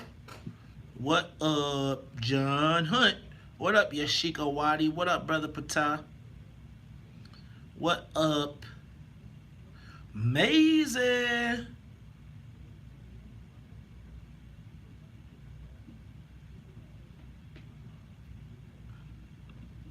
Maisie, they getting burnt. Let me tell you. How y'all feeling this morning? I never meant to call you and it. Sorry.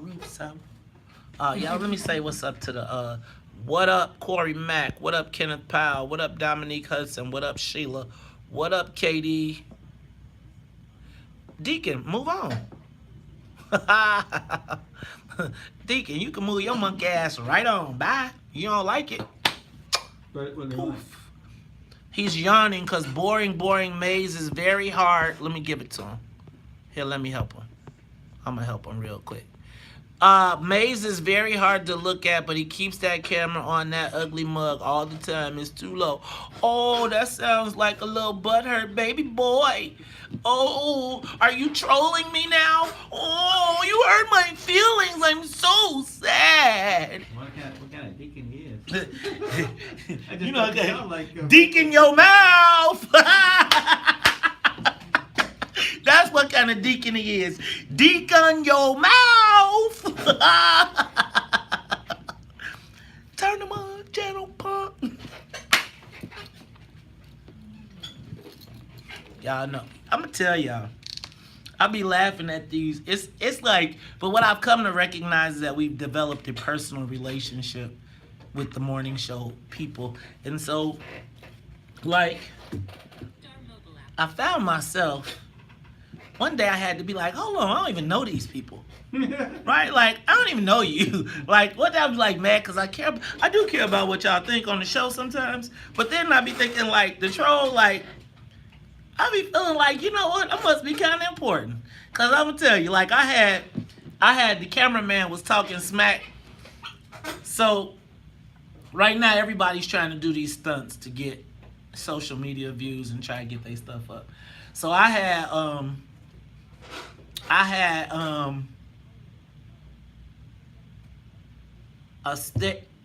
somebody tagged me in somebody else's video to say, at least you don't sing like bogus ass Maze.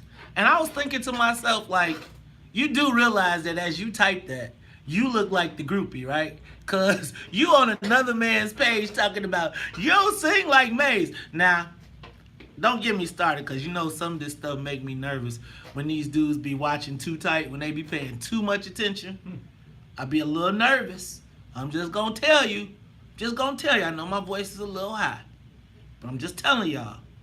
You know, some of you fellas, y'all be like, I feel like dude is like single white female. Like, did you really close your video saying you could tell them? Like, I just want you to know how much of a little, like a groupie you look like, right? And it's funny to me because it's like I be on a lot of people's minds, a lot. And I'll be like, I don't even know you, dude. Like, I've never had 3 seconds of a conversation with people, I hate that man. Who you think he is? You mad cause I be sucking up the paid space? Cause they be like, wait a minute, you mean there's somebody black and we don't have to pay them for black? What? Is that why you mad? They telling you I'm taking the money off the table? I'm not taking the money off the table. We just pure in what we do. So, peace out, deek in your mouth. I hope it's a blue deek in your mouth. Got it? Here's to you.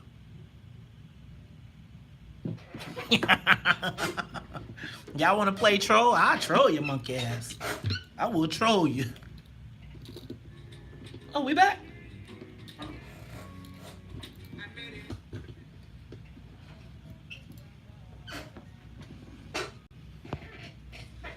Deco! Dick in your mouth, where you at? You not looking no more? Give him something to look at. Tiger, do I need to send you over to YouTube and get on Deacon? We're gonna find your page. I'm gonna be to see you.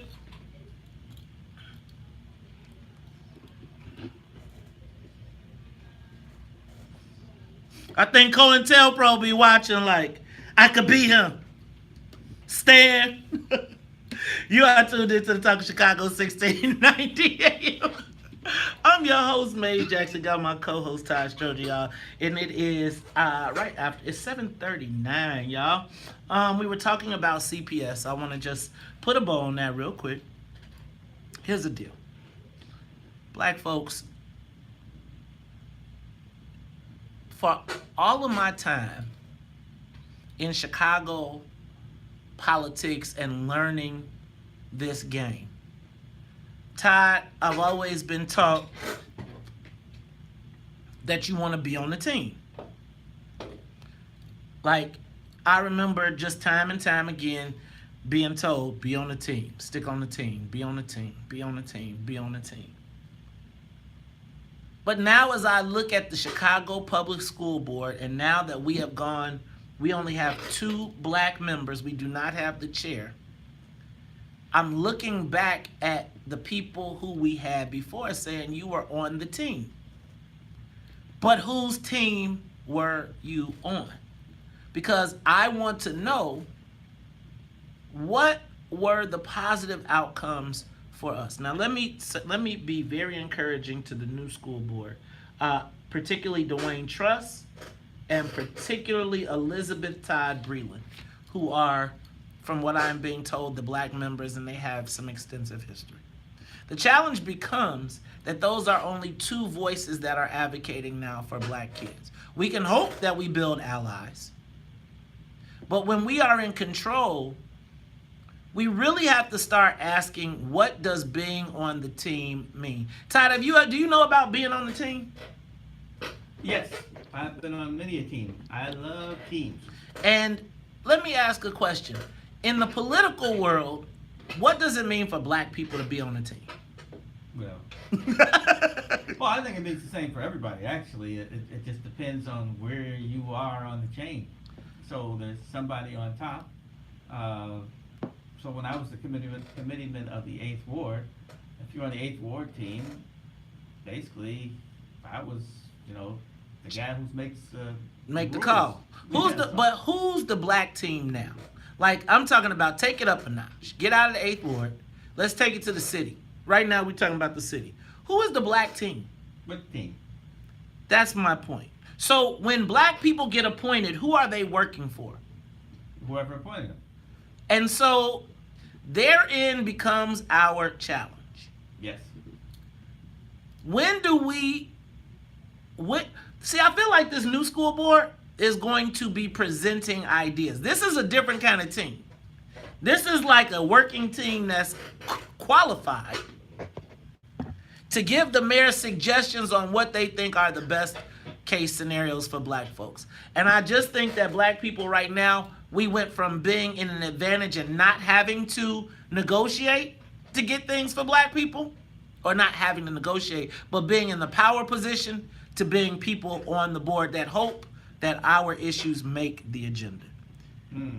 We cannot, when we have the power, sit back and just take notes. We have to be proactive. And this concept of being on a team, and I'm going to tell you, the team is in Springfield, the team is in Chicago, the team is at the county, and the team is usually headed by white folks deciding which direction, as Democrats, we all should go. And if we want to be good Democrats, then we got to be on the team. Well, that's because we haven't realized that our power lies in our team first. Our team is the building block for the bigger team. And we are the backbone of the Democratic Party, trust me. When it comes to hard votes, they don't look at and say, all you white guys, you're going to make the hard votes. They look at the black people and say, we expect you to vote for this. And so we need to realize that and work together. I guess a kind of a good example is what happened with the miracle cannabis, not the recreational cannabis, where the caucus was like, well, we're saying as a group, we're not going to do this unless. And that should be done on a bigger scale. Exactly, but here's the challenge. The challenge is we got to get off the team. Like, I'm tired of these Negroes getting paraded out for a white issue, and then they be like, yes, I'm going to tell you, I was for it. What you get for it, homie? Not you. What did you bring? Well, if I could believe that if we could. Speaking of that, I'm going to move on to the casinos. So, how about the fact that everybody aware that in the new capital bill, in the new fiscal year, Illinois passed a law that will allow Chicago to have a casino. It will allow the river-based casinos to move to land. Chicago will have a casino that has as many... I thought they already did that. They didn't do that, huh? No, has as many gambling positions as the Bellagio. There will also be gaming positions, slot machines at the airports. They have turned it loose. Like Las Vegas. Yes, it is. Did you know right now Illinois actually has more gambling positions than Las Vegas statewide? I didn't know that. Yes, with the video gaming machines. I can see that. So here's the deal, y'all. J.B. Pritzker, and I'm gonna give him some kudos if this goes beyond lip service. J.B. Pritzker says he calls for a casino in the areas that have been left out or left behind. So, let me just... Isn't that the original language, pretty much? What? Go ahead. The riverboats were for pretty much blighted areas that used to have a lot of commerce because they were on the river. And it kind of changed a bit. And next thing you know, we got one in Des Plaines. Right. We got one in Des Plaines where a rich guy is going to get richer. Neil Bloom has more money than God. Like, he's rich. He's got to be really rich because I know who he is. Right. And I'm going to say that here's the challenge. The challenge... So, when's the last time they erected something in the middle of the black community? I think it was the Obama Library they're trying to do, right? And it's not there yet. Right. But, yeah. which was supposed to be open by 2021. White folks done slowed it up, so they don't even know when it's going. But here's I passed by there. They got some kind of foundation down. Okay, we're gonna see. Check this out. So Todd, JB says build it where in communities that have been left behind. So that's South Side or West Side. So we're gonna ask a few questions. South Side, Chicago, give us a call 312-374-8130. Do you want a casino? If you had a casino, where should they put it? Now, Todd, Bolingbrook got enough. We don't want that mess. We don't want no casino in Bolingbrook. Just give us a few slots. I don't live in Bolingbrook though, but check this out. What is going to happen, Todd, is that they are going to build a casino smack dab in the middle of a community that probably don't need a casino. They're gonna sell us on the jobs and the opportunities, but the reason they want to build it is because the fish will already be in the bucket. See, if I put so you're saying, because you remember, I can't remember which ones that are connected. So in the South, there's a regional agreement that the casino, and I don't know if it's the one in Joliet or they get a portion of the proceeds that goes to, like, we'll say Posen or something. Right. Or Dixmoor. Yep. So I don't know how this deal goes, and I haven't had a chance to break it down. This is what I do know. This is another industry that they are about to allow people to make billions of dollars. They're gonna build it because I don't have no doubt they're gonna put it in the South or the West Side. But after they put it down, the white people gonna get rich, and the black people gonna spend the paychecks that they got from them jobs in that same casino. Let's talk about it when we come back. It's Talk Chicago 1690.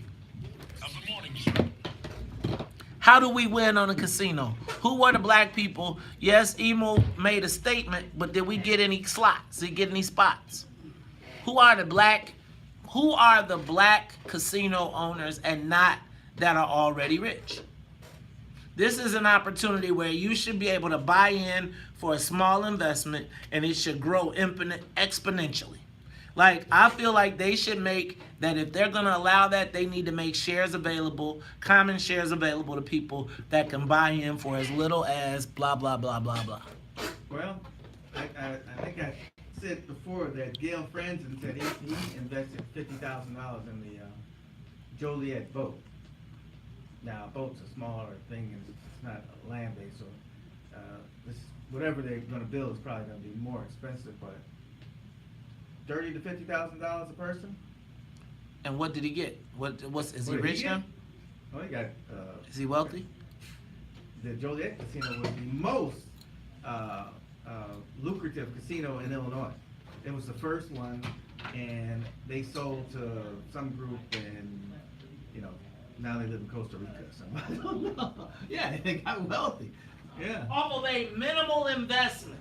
And that opportunity should be available to people, not just the BLC. Yeah. I mean, there's opportunity for a few. So they're talking about one on the south side and the west side, but they're also talking about one in the south suburbs. So now the question is there enough to support that many positions, really? I mean, just because they build it doesn't mean they're going to be successful. That's the problem, because I can get to Hammond in 15 minutes from my house. It's not oh, no pass, Patrick. Not a drive at all. So if they put it in the south suburbs, let's say they put it.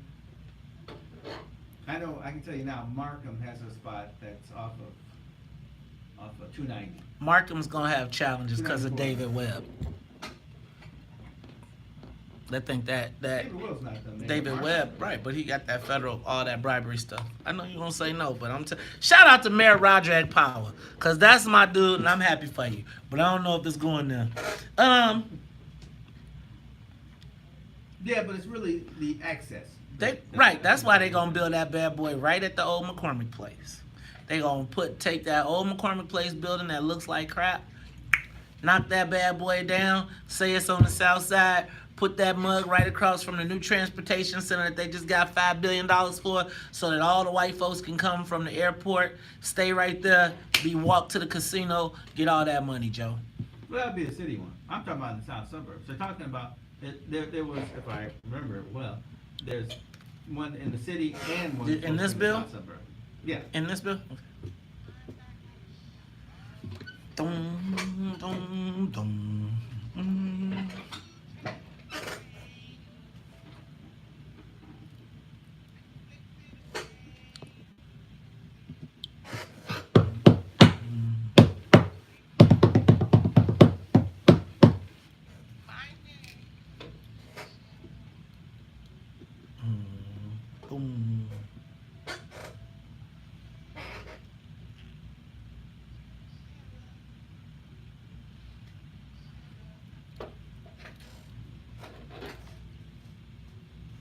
You are tuned in to the Talk Chicago 1690 AM. I'm your host, Maze Jackson. Hey, I want to make sure I remind everybody tonight, 2907 South Wabash. It is the monthly What's in It for the Black People meeting. Look to see you there at 7 o'clock. We're going to be 7 o'clock to 8 o'clock. We got to get out of here. We got a Wiftable cookout we want to be talking about. Get the summer all ready, y'all. Make sure you come out, 2907 South Wabash, 7 o'clock p.m. Trying to get out of here because I can do my thing. All right, Ty. Chicago Casino. Look, WVON family, do y'all want a casino? Should it go on the south side? Should it go on the west side? Give us a call, 312-374-8130. Ty. J.B. Pritzker calls for it to be built in a community or a neighborhood that's been left behind. Why not? I am concerned, as always, about the equity. Right? Like, so you build a casino. Was there a plan to make sure that the people in that supposed neighborhood that has been left behind get either jobs from there? Do we get the contracts to do the food concessions, right? Like, can we open up regular restaurants that are not owned by the casinos in those facilities? What is the plan to ensure that we don't just become consumers again? Like, it's one thing to build a casino and say, we know it's going to generate tax revenue, and they try to make it seem like it's going to be the people that's coming from out of town, right? But ultimately, they say, we want to stop people from going to Wisconsin. We want to stop them from going to Indiana, so stop fronting. You're going to make some people rich. They told me, man, they said this bill sets Neil Bloom up to make billions more. So even if he makes billions more on the south side of Chicago, what does that mean? We get a community center? Right? I'm telling you, this is what white people do. They be like, I got it. We're going to make $1 billion and we're going to give you colored kids some basketball hoops. No, dude. I'm saying, this is what I say. Now, I know y'all going to say I'm crazy. But now right now, I think this is what I want to be clear. No one should allow any COINTELPRO agents to go jump on the table as this multi-billion-dollar casino is being built. If that casino comes to the south or west sides, can we please not do the Negro? Can we be strategic? Can we mobilize our power, not sell $1 billion opportunity for one Negro to make a $30,000 come up, and all of us stand by the sidelines? Can we mobilize black business owners that are outside of the 20 that made the millions the last time? Look, y'all. They talking about Michael Reese. They talking about U.S. Steel in left out spots. I don't know what they talking about on the west side. I am telling you that let's be smarter than just the Negro. We're going to shut this site down. No. You're going to build that bad boy, and we're going to be woven all up in it. So, I don't care if somebody black got to sell them every receipt piece of paper that comes out of that mug.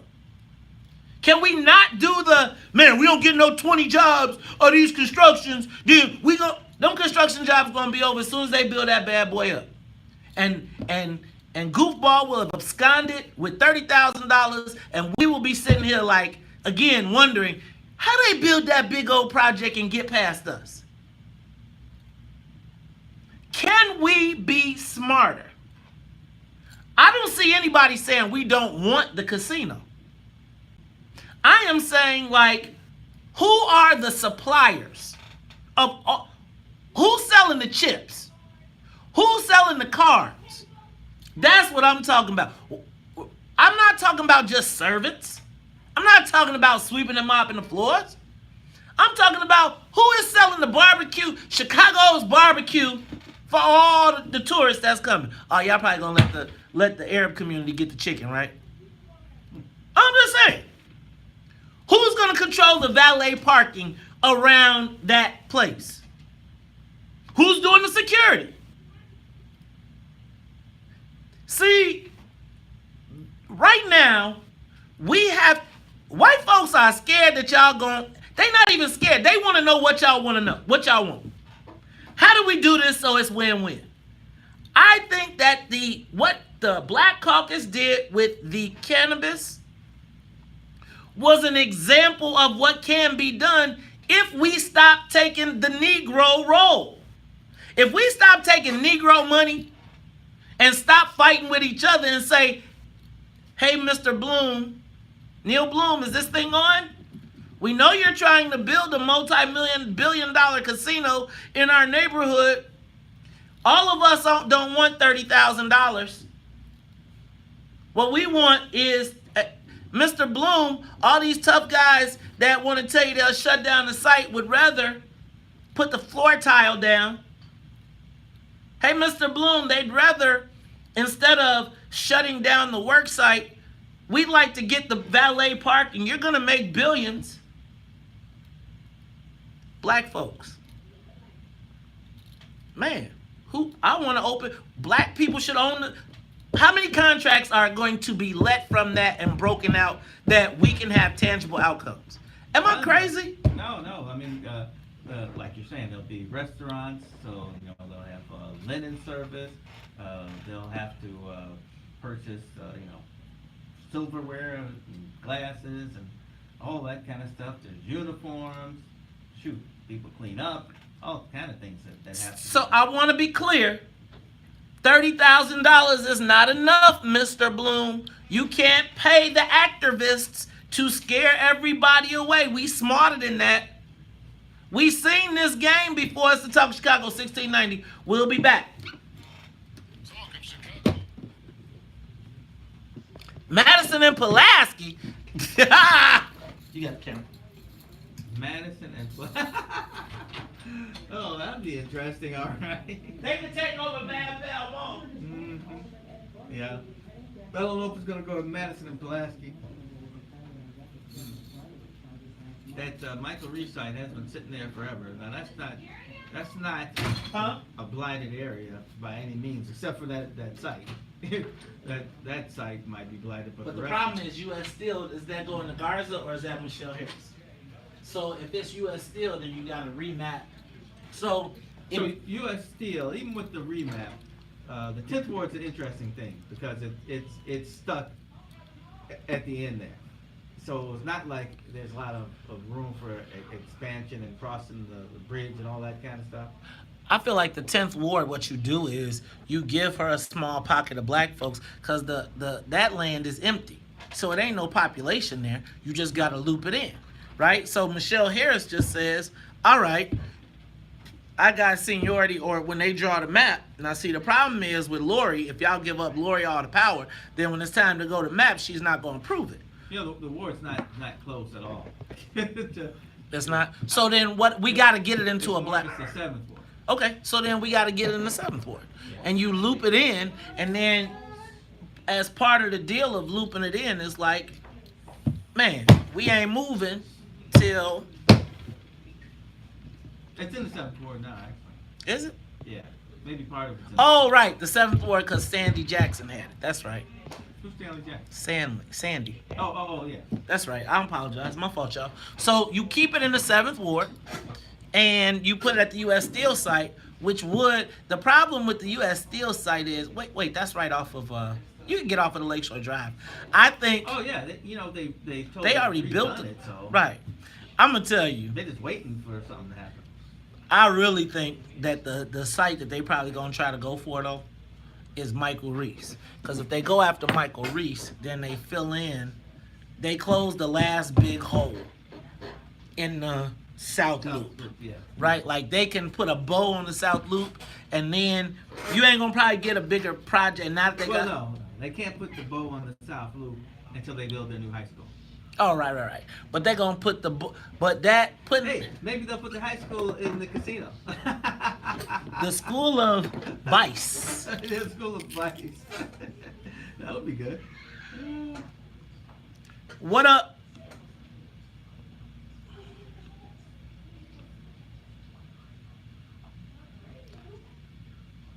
Okay, it's 7 and 10.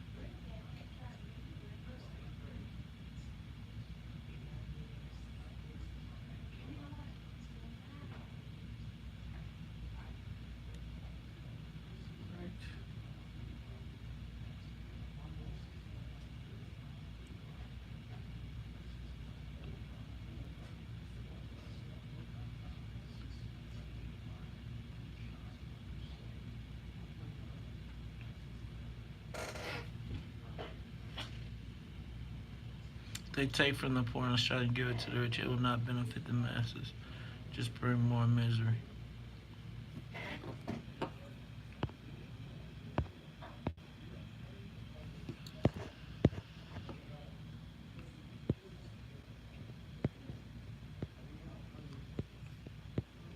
Dang. Deacon in your mouth ain't been back? You ain't talking no more, Deacon? Just checking. So anyway, my thing is with these dang on casinos, we need to, like, somebody need to, no parking. Like, we gotta have all the peripherals. Somebody need to go to Neil Bloom and be like, hey, yo, like, I would love to go sit down with him and say, let's come up with a community benefits agreement and here's your plan. And instead of going in and saying we're gonna kick down the door, let's have a negotiation and let's come up with a game plan that says, man, bro, you're not gonna come over here and make billions without putting people on. And let's come up with a game plan and hold them accountable to it, right? Let's get some people in like we got people at the Soldier Field, right? Let's identify the contracts. I'm just saying, like, they gotta know. I just feel like we gotta take this stuff out of the nigga game and put it into the business game. It's like so long, it's like everybody is crossing lines. It's like the preachers want to be politicians. The activists, not all, the activists want to be political and they want to be business, but if you ain't never ran a business, so your business is the racket. Right? Your business, and understand that if the people that would stop, we would do more business if we took the racket, if we took the people trying to turn business into a racket out of the business space, then we could probably do a much better job of getting more black people work.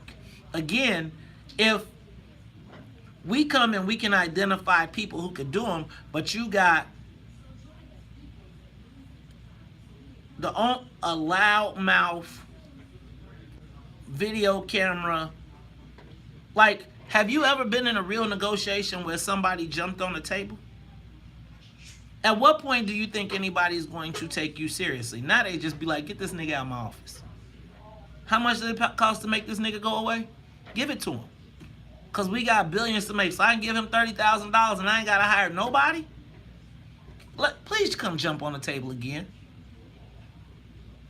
Then do you think somebody wants to see a person act like a nigga and jump on the table, or do they think they want to see a businessman walk in with a well laid out plan? A well laid out plan that says, here's the businesses, here's the people, here's how you get the answer to what's in it for the black people. Right? Or whatever question you're trying to answer. And in this process, we put together there's a fund that allows for the mistakes of black businesses. See, I always think we use the workforce development money wrong. They just give people a job and they use it till it burns out. I think you need to use that money supplementing businesses that are taking chances on hiring people who at-risk people or people who haven't done, and cover the cost of having the patience that it takes to deal with someone. See, like, the problem is I invest all this time, money, and energy in somebody and then they don't come back, and now I gotta start all over. As compared to saying, okay, well, I can buttress my staff and pay for this person and train them. It's just, again, we don't have people that are going to the table offering credible solutions that make sense. Like, white boys be like, if I gotta pay for it already, why not just take the line item? Instead of trying to create a line item and gangster some stuff, why don't you say, here are the line items we know we can fill. Here's the people that can fill them, and let's stay on top of that. You ever wonder why? Like, white folks be like, if I'm gonna spend this money, as long as you do the job, I'm cool. Is it gonna keep everything cool? Great. They want to have relationships. Trust me, people want to get it right. Your story has been jacked by people who don't own businesses trying to negotiate business for you. $30,000 seems like a lot until you realize it's $50 billion going around. Goofball. Got it? Look, finna. Where we get finna from? Damn it. Finna two, fixing two. I want us to have a conversation on Ebonics. Ebonics.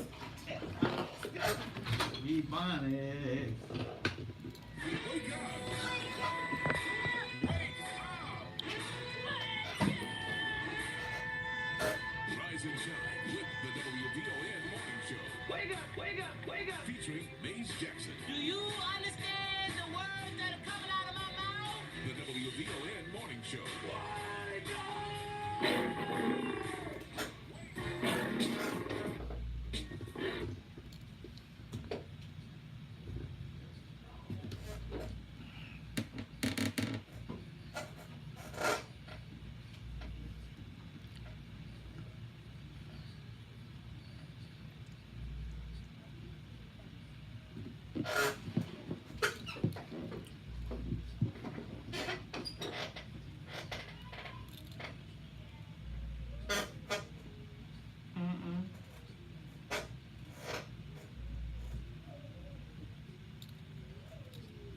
You are tuned into Talk Chicago 1690 AM. I'm your host, Maze Jackson. Got my co-host, Todd Stroger, but y'all know how we do at the top of the hour.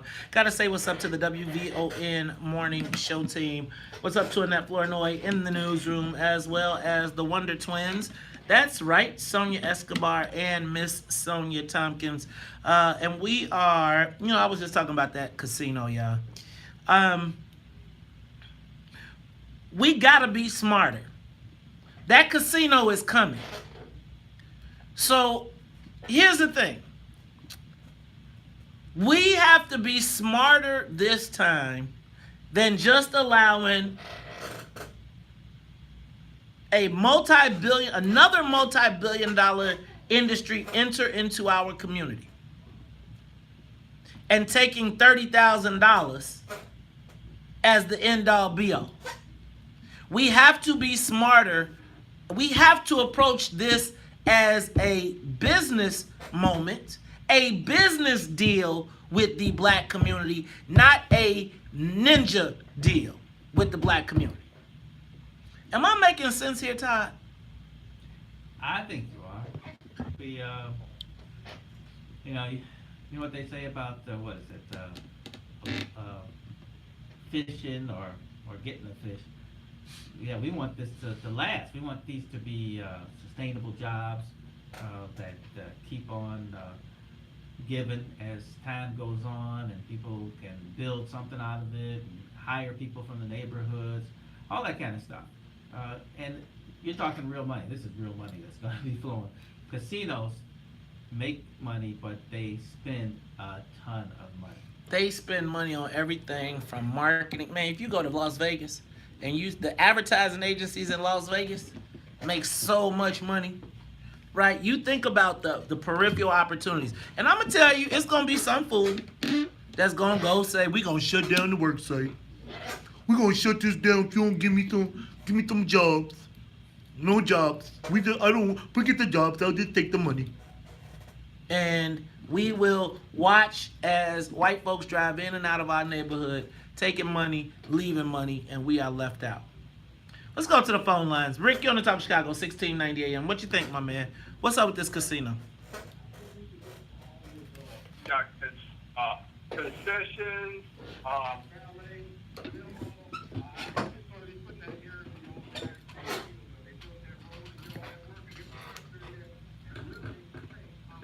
you got a boat slip in there. They used to take the Oracle. You can run excursion boats from downtown. But I think it's a move for, it's time for Willie Wilson, the black millionaire. Instead of running for office, he need to call in some favors now. But now's the time to get in. And we need that guy that got Beatrice Foods on the leverage valve. He was the top black. You need somebody like that to move in to get these contracts, concessions, and things that'll be sustainable. And the black community, our large, say we want our 50 schools back or whatever thing. They're part of the deal. We want that back. But organizations like me that work with young people, things like that, we need those resources, and we're all handing them out. Thank you. That's my comment. Thanks, Rick. I would like to differ from Rick just a little bit, though. I think we need to not be trying to find the multi-billion-dollar people who are already rich. Todd, you talked about a friend who made a $30,000 investment in a casino and is now rich for life. Rich for life. I think that we need to demand that there is a buy-in opportunity, a investment opportunity for small, medium, and large opportunities with this casino. Don't talk to me about we're going to put it there and build it so y'all Negroes can come shop there. Say we want a piece of it. What's the community piece? Can you put up 20% of it that the city, that any investor can buy? And the shares can be dropped down and you can collectively, and black people can say they own a piece of that casino? Not some multi-billionaire that's already multi-billionaire. Can we make a fund that says, man, you get dividends, this community gets dividends, you got your money by this day, here's the shares, you can buy up to as much as you can purchase. Why can't we, why do we have, see again, this is why I don't want to go to the table talking about some 5 construction jobs. Right. Right? They gonna sell you 5 construction jobs when we could have negotiated a community, man, we want a certain amount of these shares and everybody who got some money, and I don't care if you buy them shares for $10. But it is an opportunity for us to be wealthy as well. Okay, let's go to Don. Don, you on Talk Chicago 1690. Good morning, guys. Good morning. Maze, I'm a little bit surprised at how you jumped on this cannabis bill before it actually goes into effect.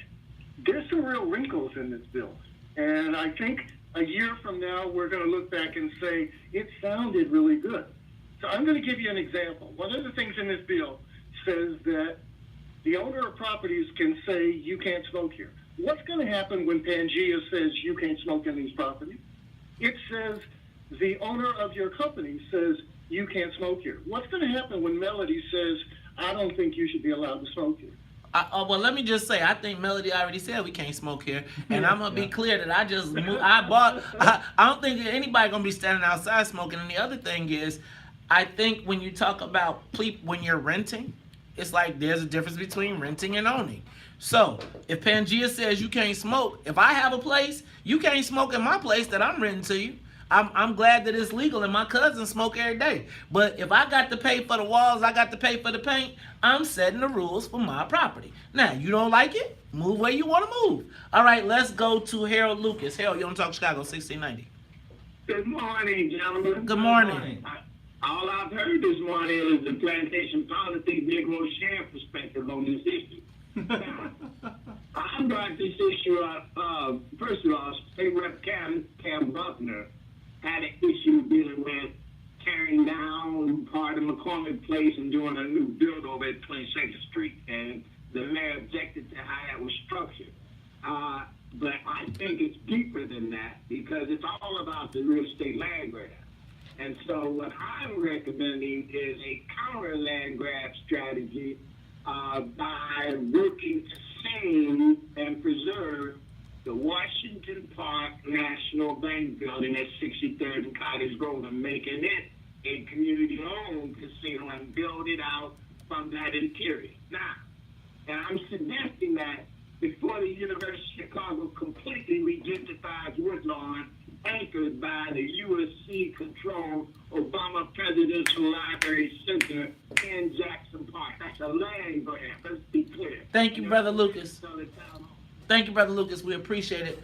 We do believe that there could be a land grab, but we got to figure it out. Let's go to Brother Hall. Brother Hall, you got the last comment on this topic. Thank you so very much. I appreciate it. Let me just engage you a minute. I would not discourage people not to march. Matter of fact, our biggest revolutions and our biggest take came out of marches, bro.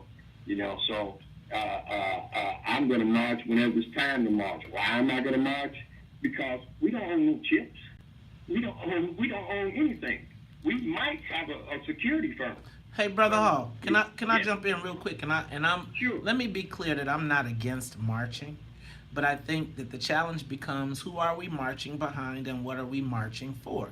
Now, I would suggest to you that a brother with your savvy, your length in tooth, your, what you call them, what kind of bones y'all call them? The great, what y'all dry bones. The dry bones, probably should not be marching, but should be using that expertise of what you've seen happen so many years and so many times, so that when we get to the table with Neil Bloom, that instead of marching and screaming and saying we want it, let's give them a list of demands, and let's not stand outside. Let's walk in the front door, and if we don't get what we want, then we do more than marching. We start committing some economic issues. But I'm just telling you, Brother Hall. Let me back up with this. Go ahead. Let me back up with this, Maze. Let's put the responsibility where it lays. It lays at the responsibility of those what you call lollipop, those legislators down there.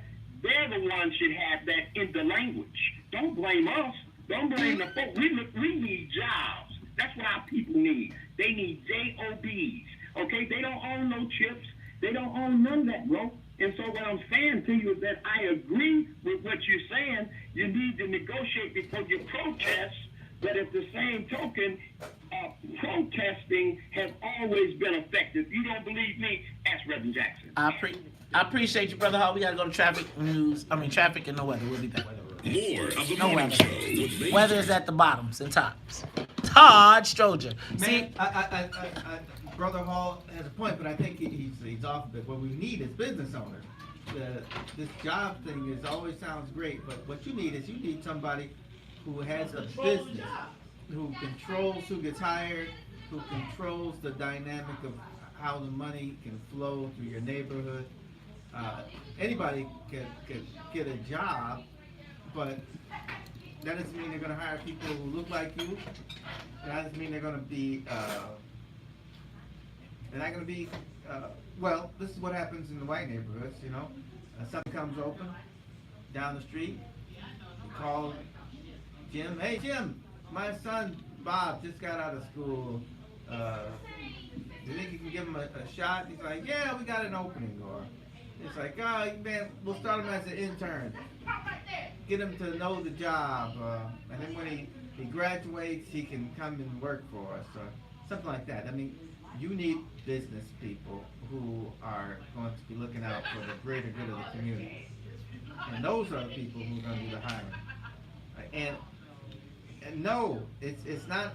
I mean, there has to be some language in there to force the issue by the elected officials. But it's not the elected officials, it's the elected officials and the big business community together that has to come and force these things to happen. The elected officials are supposed to be people who deal in a ton of stuff, and they might be an expert in something that they do on the side as their other business. But it's the experts who are supposed to come and say, look, this is coming, this is how we can benefit. We need your help in making this happen. So with that, you work as a team to get things going. But I've always said the problem with most people in the city and state, county, is they think that the elected official is the do everything, Swiss Army knife, and you just kind of open it up and you say, okay, go do something for us. No, this is not a spectator sport. This is a participatory sport. You have to be actually a part. See, that dang Bolingbrook getting in my way. Negro, I want to. No, you have to actually do something. You gotta be involved and use that energy, as Brother Hall is talking about. But you gotta help make the cake. You just can't go and say, all right, now that the cake is baked, now we're going to do something. No, you got to be there to help bake the cake with the elected officials. See, and I'm saying I'm with you, Todd. I don't think we need just jobs. I think we need to be in control of the jobs, and we need to have someone who is understanding the plight of our people as it relates to the jobs. Right. Because that's why it can't just be anybody. Right. It's got to be somebody that has the patience and the wherewithal to work through the issues. Because, y'all, we got some real work-related issues. Having employed black people, just for the record. That's why you'll never see none of the activists. They don't want to work. They rather activate. Don't require the hard work. That's why if you pay attention, every activist I tried to put them on, like I tried to hire COINTELPRO one time. Like, I was like, man, you do so much opposition research. How about I'll just hire you on this campaign to do opposition research? Nigga could make a flyer all day, talk smack. But the second you was like, I need it by this date, this time, and it's work. Oh, no. Some real parameters. Right. You right, like some work. It's like, I was like, man, with all that information and research, you'd be great as an opposition researcher. You could make a career doing that because you find some great stuff. Oh, no. Niggas don't want to work. They want to check. They do not want to work. You are tuned in to Talk Chicago 1690 AM. I'm your host, Maze Jackson. Got my co-host, Todd Stroger, y'all, and we are talking. Actually, we have moved on. I'm going to take your last two calls. Let's go to Tyrone. Tyrone, you're on Talk Chicago 1690. Hey, Brother Maze, listen, this is a great opportunity because, listen, 47th Street used to be the life of the city of Bronzeville inside of the city. It would be great to use 49th and State Street, 49th and State Street, because you have Metro on one side, and you can also have the red line and the green line just right within reach. And we could take those people from Section 3 in CHA and put them with a local organization like Inner City Youth Foundation and build an ultra-luxury condo hotel with low-income housing and with a casino and make sure that those Section 3 companies that are black-owned in Chicago reap the benefits from the money. Oh, Tyrone, you got Tamika. I know Tamika Holt is somewhere jumping up and down saying, give us our Section 3 cut. But again, here's the thing. Who negotiated the Section 3 contract, the Section 3 cut of what's going to happen at the casino? Now, I want to point out to some of the brothers out there that are looking for work, one of the things you got to stop doing is stop allowing COINTELPRO agents to sow dissension and have y'all running up in the place instead of sitting down negotiating for the bids. Let's go to Lewis. Lewis, you're on Talk Chicago 1690. Yes, I'd like to say, I got two questions. Why would we want to participate in our own demise, and why would we want to profit from our own misery? Well, Lewis, it depends on what position you take in that, right? I believe as a person, I believe that people have the right to gamble.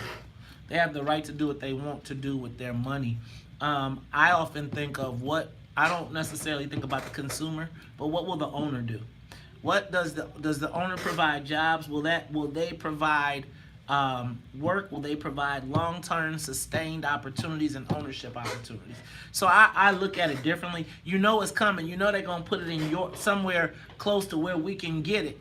How do we regenerate that money back in our community? All right, Todd, I'm gonna move on right now because you know what yesterday was? It's a new day in Chicago. And do you know what Mondays are now in Chicago? What are they? They are Accountability Mondays. You know what that is? Accountability Mondays is Mayor Lori Lightfoot has decided that she is calling the police department onto the carpet. After 52 shootings this weekend and 8 people murdered, Mayor Lightfoot sounded eerily similar to Rahm Emanuel when she was describing what was happening and how it was happening. I'm also going to say that I did not hear much new in the crime fighting strategy for someone who was extensively involved in the police board and all the things that are happening. But I guess my question now is, Todd, Accountability Mondays, will they make a difference in the shootings and in the police? What do you think? And WVON listeners, give us a call, 312-374-8130. Mayor Lightfoot is launching Accountability Mondays, demanding that police officers show up and take account for the murders in their neighborhoods. From what the police have stated in the last few years, they tend to know who the shooters are. They tend to know who the victims will be. The only thing is it's a large number of shooters and large number of people who will probably be shot at. Unless you have a police officer following them all the time, it's hard to catch them, because you don't know when this trouble's going to happen. You just know that there's a high probability that these are the guys who are going to be involved at some point. So, you know, it's bigger than the police just being there, because the police can't just stop you. And, well, I guess now they're saying they're bringing back stop and frisk, but... Cool, Lori Lightfoot is bringing back stop and frisk? No, I saw that somewhere. I saw somebody wants to bring it back. They're Yeah. suggesting. I saw it in the editorial. Yeah, I don't see it getting through the courts. Now, the police officers I had talked to said that was a great tool, because what it did was it allowed them to get guns off of the street, so they wouldn't be used in shootings like this. So I don't know. I don't know if just telling the police you got to be more vigilant, or even just adding more police, really puts a dent in what you're trying to do. It's more of people have to be like, man, I don't want my people shot. I want it to help, but you know, between fear and intimidation and being a part of the larger group, sometimes this is gonna be hard. Well, I'm going to tell you, and I'm going to go back to something I've been saying for a long time, and everybody gets mad at me when I say it. I believe that the police narrative has been hijacked by the millennials. I believe that the Laquan McDonald shooting, I believe that the rash of police shootings that we have seen captured on social media has had a ripple effect. Do I believe that police have been fair and just in their dealings with black people? No, I don't. But I also believe that there are a lot of black people that don't care. Mm-hmm. There are a lot of black people in neighborhoods that say you can do whatever you want. You can stop and frisk. You can do whatever. And I'm going to tell you something. When I saw that video, whoever sent me that video again this morning, of those people standing outside, the baby literally waving at the car, the fella's shooting the mama while she got the baby in her arms, and then getting out the car to shoot some more. Y'all, I'm sorry, but I have no compassion. And no, it makes you think about the death penalty again. And it's like, I don't know how to balance it, because if you do turn the police loose, then we're going to be mad. I'll talk to one of my police officers, and he was like, man, Mace, it's like we don't know what to do. Yeah, was there times that the police did their thing? Yes. What is the solution? Because I don't think it's going to come from the police.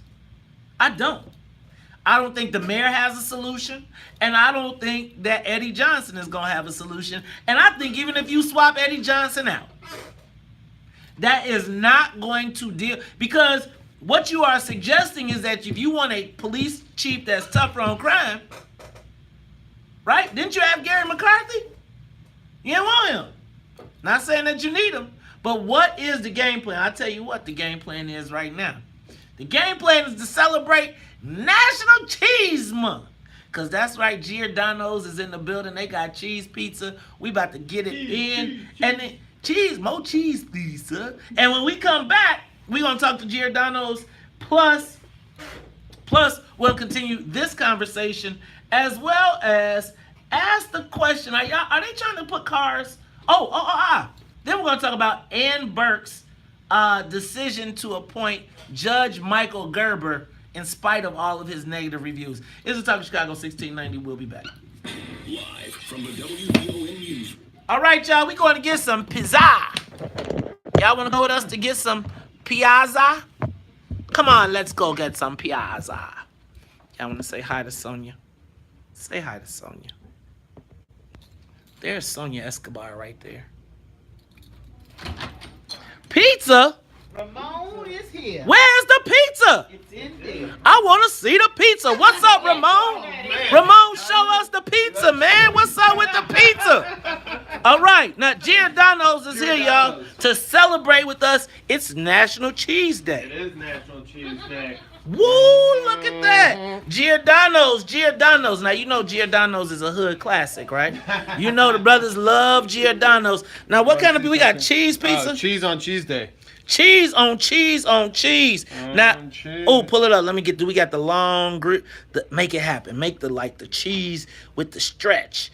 Look at that. He's got it. There it go. Oh, we about to have cheese pizza in the morning. That's some cheese for your Cheese pull right there. Woo, oh, no. Don't worry. Hold it. The cheese will grab the box. Dang. We are about to smash a piece of cheese pizza. Now tell us about this cheese pizza. What makes Giordano's so special? So special is because it's made with love. Born in Italy, raised in Chicago. We use fresh cheese made in Wisconsin, right up north, with just some special farmers out there.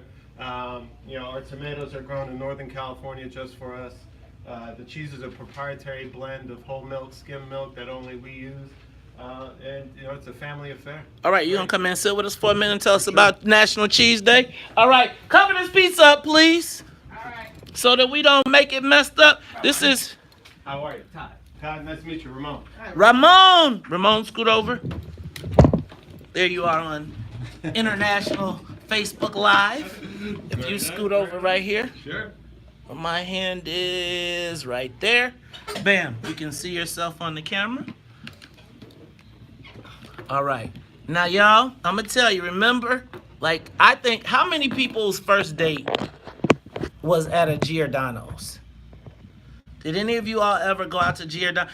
Giordano's was one of the places in Hyde Park. So which Giordano's are you from? I'm in the suburbs, Minnesota, and what is going to be soon West Des Moines. Oh, so you have franchises.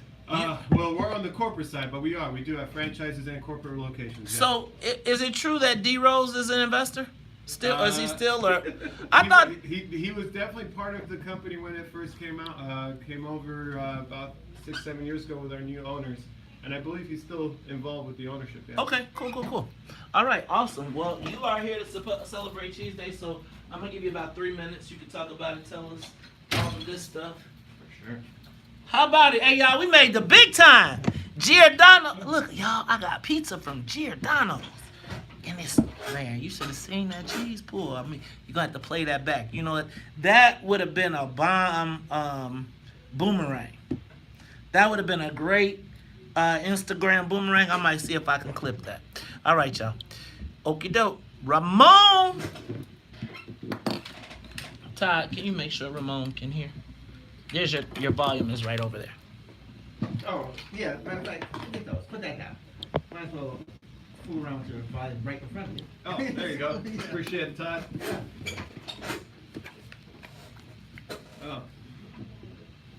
It's kind of weird. What? Oh, to hear? Listen to yourself talk at the same It is time. a little weird. It is very weird, but it's a pretty cool experience too. Now, You make it to the one in Hyde Park? yeah, Hyde Park, but actually, I drive by the Giordano's on Halsted every day. In Greektown? Yep. Yep. I was over there for about 1.5 years, 2 years. Really? Yeah. So, what is your job now? You regional manager? I am. I'm a Okay. regional, yeah. So, you know what? I used to be in the restaurant business. Do you ever heard of Monocle's Pizza? No. So, Monocle's Pizza was downstate. It's really It's pretty well known, like downstate Illinois, Kankakee South. I used to make pizzas for a living. Nice. Yes, I've made everything. I made pizzas, burgers. I actually at one point wanted to go into the restaurant business. I actually wanted to own a monocles until it turned into maze. No, actually until I got into hip hop. This is like my third iteration of the Maze Jackson creation. Maze worked at Burger King and McDonald's at the same time. I did. Concurrently. There you go. Burger King and McDonald's at the same exact time. At the same damn time. You gotta understand how they both work. Yes. I'm gonna tell you though, if I believe that working at places, if you can work fast food and if you can learn to manage people in a fast food environment, you can manage people at any level. Because if you can take a person, the time I was running the restaurants, it was $3.18 an hour, right? I think people are making like $3 something now. Just for Your next guest. okay. He's probably. No, we got pizza man on.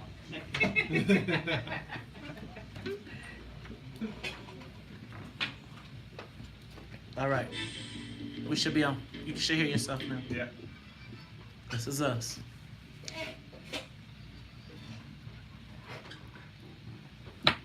No. The mic is up. There you go.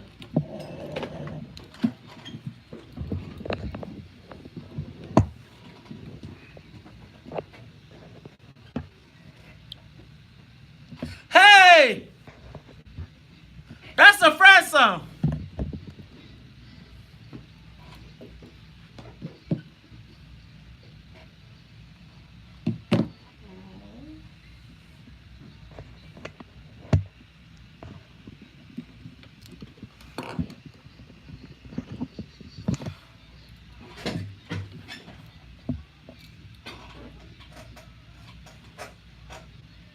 There, why we get it. Man, you guys got great energy, man. That's Maze. I just like, yeah, Maze. Just feed right off. You are tuned in to the Talk of Chicago 1690 AM. I'm your host, Maze Jackson. Got my co-host, Taj Stroger, y'all. And you know what? This is when I start to feel like I'm kind of famous. I'm like kind of famous. You know what, y'all? Yeah, you're still kind of famous. One day I'm gonna be working on that full thing. Is it like Almost Famous, like the movie Almost Famous? But you know, Doobie Brothers said once. What you know about the Doobie Brothers? I know a little bit about everything. Sir. Okay. But they got interviewed, and one of the guys said, you know, we were famous, and then Michael McDonald wrote a song. And we got off the plane, and there were women all over the place. He said, that's when we knew we were famous. Well, I don't need the women all over. I just want money all over the place. Madam President, I don't need no women all over. I just need the money. Just give me the money. But you know what? One of the reasons that I'm excited right now is because, you know, as the morning show host, I get a lot of perks every once in a while. But it's one thing when national brands that you knew growing up kind of acknowledge you. And so when I saw a press release that said today was National Cheese Day. I don't think they got way out to Bolingbrook, but go ahead. That probably is, man. Don't be hating on the brook. But when I would, in the city, man, like one of the first places I used to go when you were young people, I would hear the young people say, man, we going to Giordano's. And every time somebody would go home from college. The Hyde Park one? Yeah. Because that seemed like that's where all young black people. Because that was the one that was in the neighborhood right.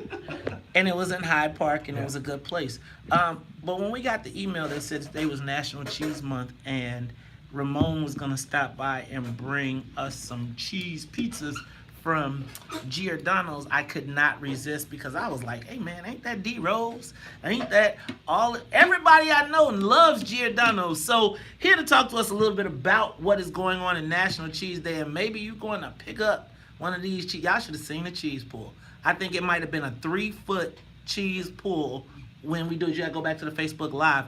Ramon, welcome to the WVON Morning Show. How are you today, brother? I'm doing very well, thank you. Now, Ramon, talk to me. What made you come bring us these cheese pizzas today? You know, I just wanted to bring you cheese in the morning. Cheese in the morning. Now, Todd is worried about eating cheese so early. He thinks he's going to be constipated. And after I saw that cheese pool, I was like, whoa. But tell me what makes, Cheese Day, National Cheese Day, what Where did that come from? And then tell me about Giordano's and your cheese, because good Lord, that was like a TV commercial. I mean, if I guess where National Cheese Day came from, I think somebody was eating a Giordano's cheese pizza long ago, and they said, you know what, we got to celebrate this for sure. That Once sounds a like day, every that year. sounds right to me. So how old is Giordano's, by the way? Giordano's came to Chicago in 1974. From, Okay. 2 grandsons in Italy. Oh, from 2 grandsons in Italy. So did it originate here in Chicago? They did. They brought grandma's stuffed pizza pie recipe over to Chicago. And now where is Giordano's? Pretty much all over the Midwest. We're on the West Coast in Las Vegas and Arizona as well. Denver, Indiana, Anywhere Ohio. where Chicagoans retire, you follow, huh? So, Pretty much, so yeah. tell me, how do you get a 3-foot cheese pull? You know, we used nothing but the best ingredients. We have local farmers in Wisconsin where they make special cheese blend for us of mozzarella and whole milk and part skim mozzarella. And then, you know, it's just baked with love, made like a family affair in the oven, and then pulled out at the right temperature, and then you just, you know, stand on a chair and pull it up high. And I'm just trying to Okay, figure now out how I'm you hungry. got Now in I'm here. hungry. Well, if you would have seen that cheese pull, watch it on Facebook Live, I'm gonna tell you, the smell of the whole studio is off the chain. Now look, tell people where they can go find the Giordano's pizza. Pretty much on every corner here in downtown Chicago, you can find yourself a nice Giordano's pizza. And then out in the suburbs, and you know, coming to West Des Moines here soon, in Ohio, in Indiana, and all through Arizona and Las Vegas. Now, Ramon, let me tell you, man, you gotta come back outside of National Cheese Day. You know, black people love Giordano's pizza. They love Giordano's pizza, and so in their love of Giordano's pizza, man, you got to come back here and you got to tell them about it. You got to have some great activities. You come back and let us know. We'll look forward to working with you in the future. And you got to go down to Miami because that's where the rest of the. No, you got to go to Naples. No, do you have one in Naples? There's some in Tampa. Oh, okay. You have one in Naples? I don't believe so. No. Well, I'm going to tell you, if you want some more Chicagoans, take it to Naples. Nice. All right. Hey, y'all, that is my man, Ramon. He is here from Giordano's. I'm going to tell y'all, as soon as I get off this air, I'm about to go run and eat a piece of that 3-foot-long cheese pull pizza. Y'all better have boxed it back up. And I'm going to tell y'all better leave my pizza alone. I know you brought me one because, you know, I'm just chilling. I'm just chilling. We're going to eat up some pizza and have a great time. Appreciate you, Ramon. Thank you for that. It is National Cheese Day. Now, check this out, y'all. I asked you earlier today, do you believe that Alderman Ed Burke should go to jail based on these if convicted of the federal racketeering charges? And here to talk, but even in the face of that, Justice Ann Burke, wife of Alderman Ed Burke, decided that she was going to appoint a judge with a not so, shall we say, positive history. So here to talk to us about it is John Seeley. He's a reporter with the Injustice Watch. John, how you feeling this morning, man? I'm good, Mace. Thanks for having me on. Hey, thanks for your story, man. First of all, we see Alderman Ed Burke is set to be arraigned today in a federal court. But even as he is set to be arraigned in a federal court, he seems to be still wielding his sphere of influence via his wife over the Cook County court system. Talk to me about what just happened. Okay, so Justice Ann Burke is one of the members of the Illinois Supreme Court, and she is one of 3 Cook County justices tasked with appointing justices to fill vacancies on the circuit court when a judge retires. And so one of these vacancies was just filled by Judge Michael Gerber, who begins his tenure starting today. And he was appointed previously in 2016 and then lost re-election in the 2018 Republican primary. So he is a judge who had been appointed in this way once before, lost his primary, and is now being appointed again in the same sub-circuit. So, wait a minute. First of all, I heard you say that Justice Ann Burke appointed a Republican. How is that possible? He ran in 2018 for re-election on the Republican ticket and then lost to his Republican challenger. Got it. Now tell me about what makes this appointment so peculiar, so strange. he seems to have a real challenging background. So Michael Gerber is the longest serving Cook County prosecutor. He served for 33 years, and two of his convictions, both were murder convictions, have been overturned in the last couple of years, with the courts specifically citing Gerber's misconduct in the convictions that he obtained. And when they cite the misconduct, do they outline what the misconduct is? Yeah, so there's two different cases, and in the case of Arthur Brown, who was originally tried in 1990 and retried, the court cited that Gerber's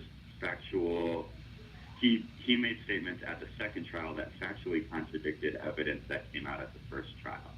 And then in the case of Jesus Sanchez, instead of focusing on Sanchez's actual guilt or innocence, Gerber focused on whether jurors could possibly believe that police lacked integrity. So the challenge John, what this seems to show is, again, I've been trying to talk about this circular connection between the Burkes, the police, and the judicial system.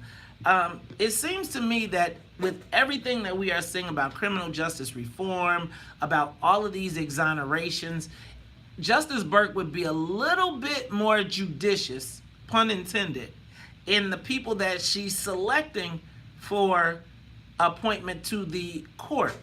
Did she have any response to this or anything? Because this guy doesn't seem like a very good guy. So we reached out to Justice Burke, and she did not get back to us. The way that this process happened is that they post a notice of a vacancy on their website, and candidates apply. Then the candidates are vetted by a committee, which is headed by Attorney Kevin Ford, and the committee sends their evaluation to Justice Burke. And talking to Kevin Ford, he mentioned that with Michael Gerber, this was a very non-controversial decision. He cited the fact that Gerber had highly qualified or qualified recommendations from the different bar associations that evaluate candidates. And he did say that in evaluating candidates, generally major decisions that they're involved in would be considered. He would not talk specifically about whether or how these overturned convictions affected Gerber's recommendation, but speaking generally, that's how he described it. It seems like it was a black guy, it was a brown guy. Who cares? Lock him up, and it's simple to a point. You know, John, I want to thank you for pointing this out, because we're going to have to do some more judicial research, but it is always important for us to know these things. So John, reporter with the Injustice Watch, John Seeley, I just want to say thank you, and we'll be following up on this.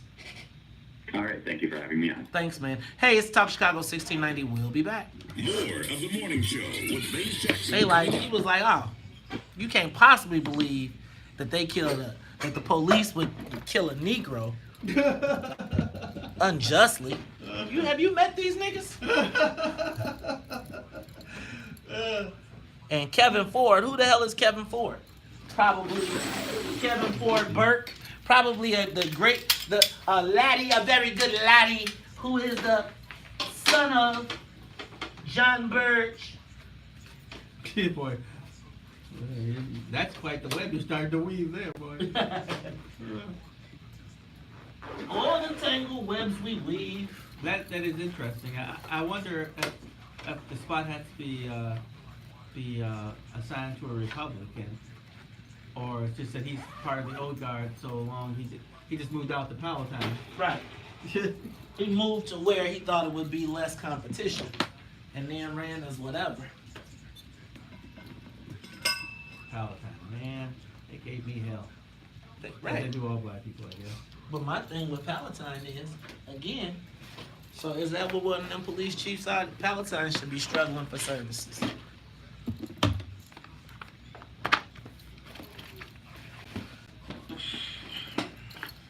Yeah, and as you saw, it was, Kim Foxx was like, I'm not I'm not trying to send this guy back to jail after they've let him go. Which is one of the, that will be one of the things that the campaign will be about. She's too soft. Kim needs to have, while everybody's crying over this, when they see us, like the Central Park 5 happened like every week in Chicago during the Burge era. Imagine them showing when they interrogated them little 4-year-old boys who they said did Ryan Harris. Imagine, like, people are crying over this Central Park 5, and I'm not mad at that at all. But what I am saying is that happened. Think about every damn week we getting somebody who was locked up for 20 years for. We were the wrongful conviction capital of the world. If you mad at people outside of the state, can you imagine what you should be mad at here?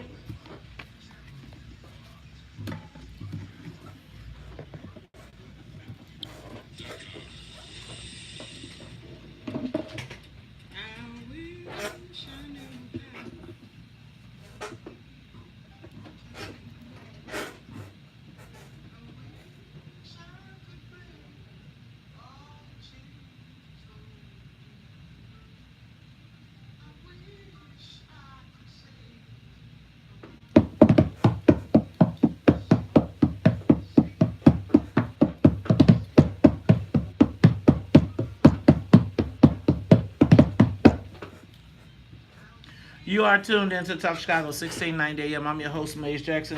Got my co-host, Todd Stroger. And Todd, it seems like it's that time again. We got to wrap up the show. Talked about a lot of stuff today. Accountability Mondays.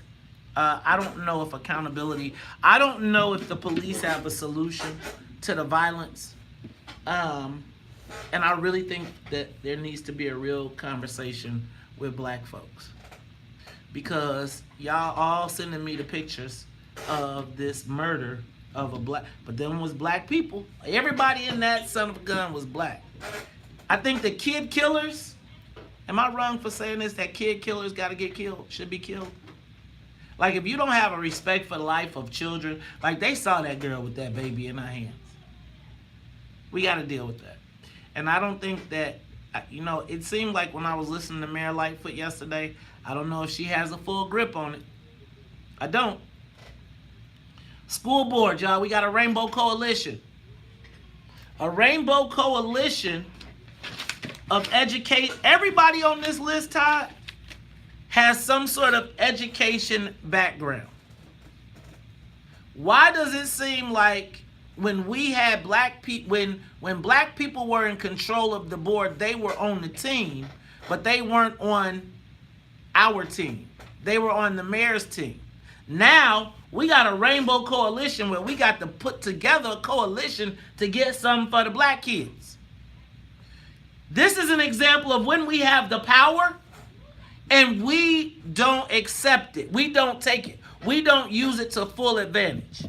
See, you can say what y'all want to say, but the previous school board, if they ever would have pushed back on Rahm Emanuel, ever, what was he going to do? Fire somebody? No, he wasn't going to fire nobody. You can't fire icons in the black community. He needed black folks. And them black folks kept him straight. But now those black folks are gone. And as they are gone, I want you to do the total math for black people.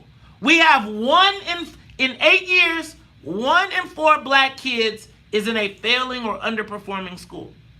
1 in 4. We lost 56 schools. Yet and still, we keep hearing about the #1 schools we got here. We see that Whitney Young, which used to be our pride and joy, is now their pride and joy. And now at the end of an 8-year run of being on the team, I'm saying being on the team, what's the total outcome for black folks? See, we gotta stop letting white folks pick who's with us. White folks pick our leaders so that they can lead us off the cliff. Or lead us into blindly following because we have always show me the positive outcomes of the mayors for black people. Give me the total of the last 8 years of how it's gone for black people. And now black people, with all of those slots, and I'm telling all the black folks that was in the slots that was on the team, now you're not on the team. What legacy did you leave behind? When they write your Chicago obituary, political, what will you say you delivered? Not for your friends, but for the people that you were put in a position to serve. I have no doubt that all of us love black people. But I think that we have got to move our mentality from a goer. Look, if we have the majority and we don't have to negotiate, that's called counting. Remember, they have always wanted you to not count. That's why they said slaves, no reading, no counting. Mm-hmm. We don't want you to count that 20 of us equals more than 5 of you. So, when you look at 20 black aldermen from diverse backgrounds, but 20 black aldermen, y'all can pick every other group you want to be in, but black, and they will pick you off. I'm telling y'all, how many new schools went in black communities? We were complicit in the destruction of our own children. It took white folks to come over here and say, no, you can't close the school with the good black kids. Think about that. When Rahm handed you the paper and said, kill the kids, you said, okay. That's when you're supposed to say, as an influencer, as the guy you brought me to the table to be, you can't do this. And if you do it, I'll fall on my sword for my community. I will not fall on my sword for Rahm. And so now, as y'all want to fight for black kids, and I'm telling you, Mayor Lightfoot did what she was supposed to do. She got elected by a Rainbow Coalition. And so she's going, and guess what? Now we got to worry about what everybody else wants for their kids. And when it's a people of color situation, guess what color gets left out? You ever seen black in a rainbow? No, you ain't. No, you ain't seen no black in a rainbow. Ain't no brown in a rainbow. Not that I'm worried about the brown. I got to be clear. They got their own people.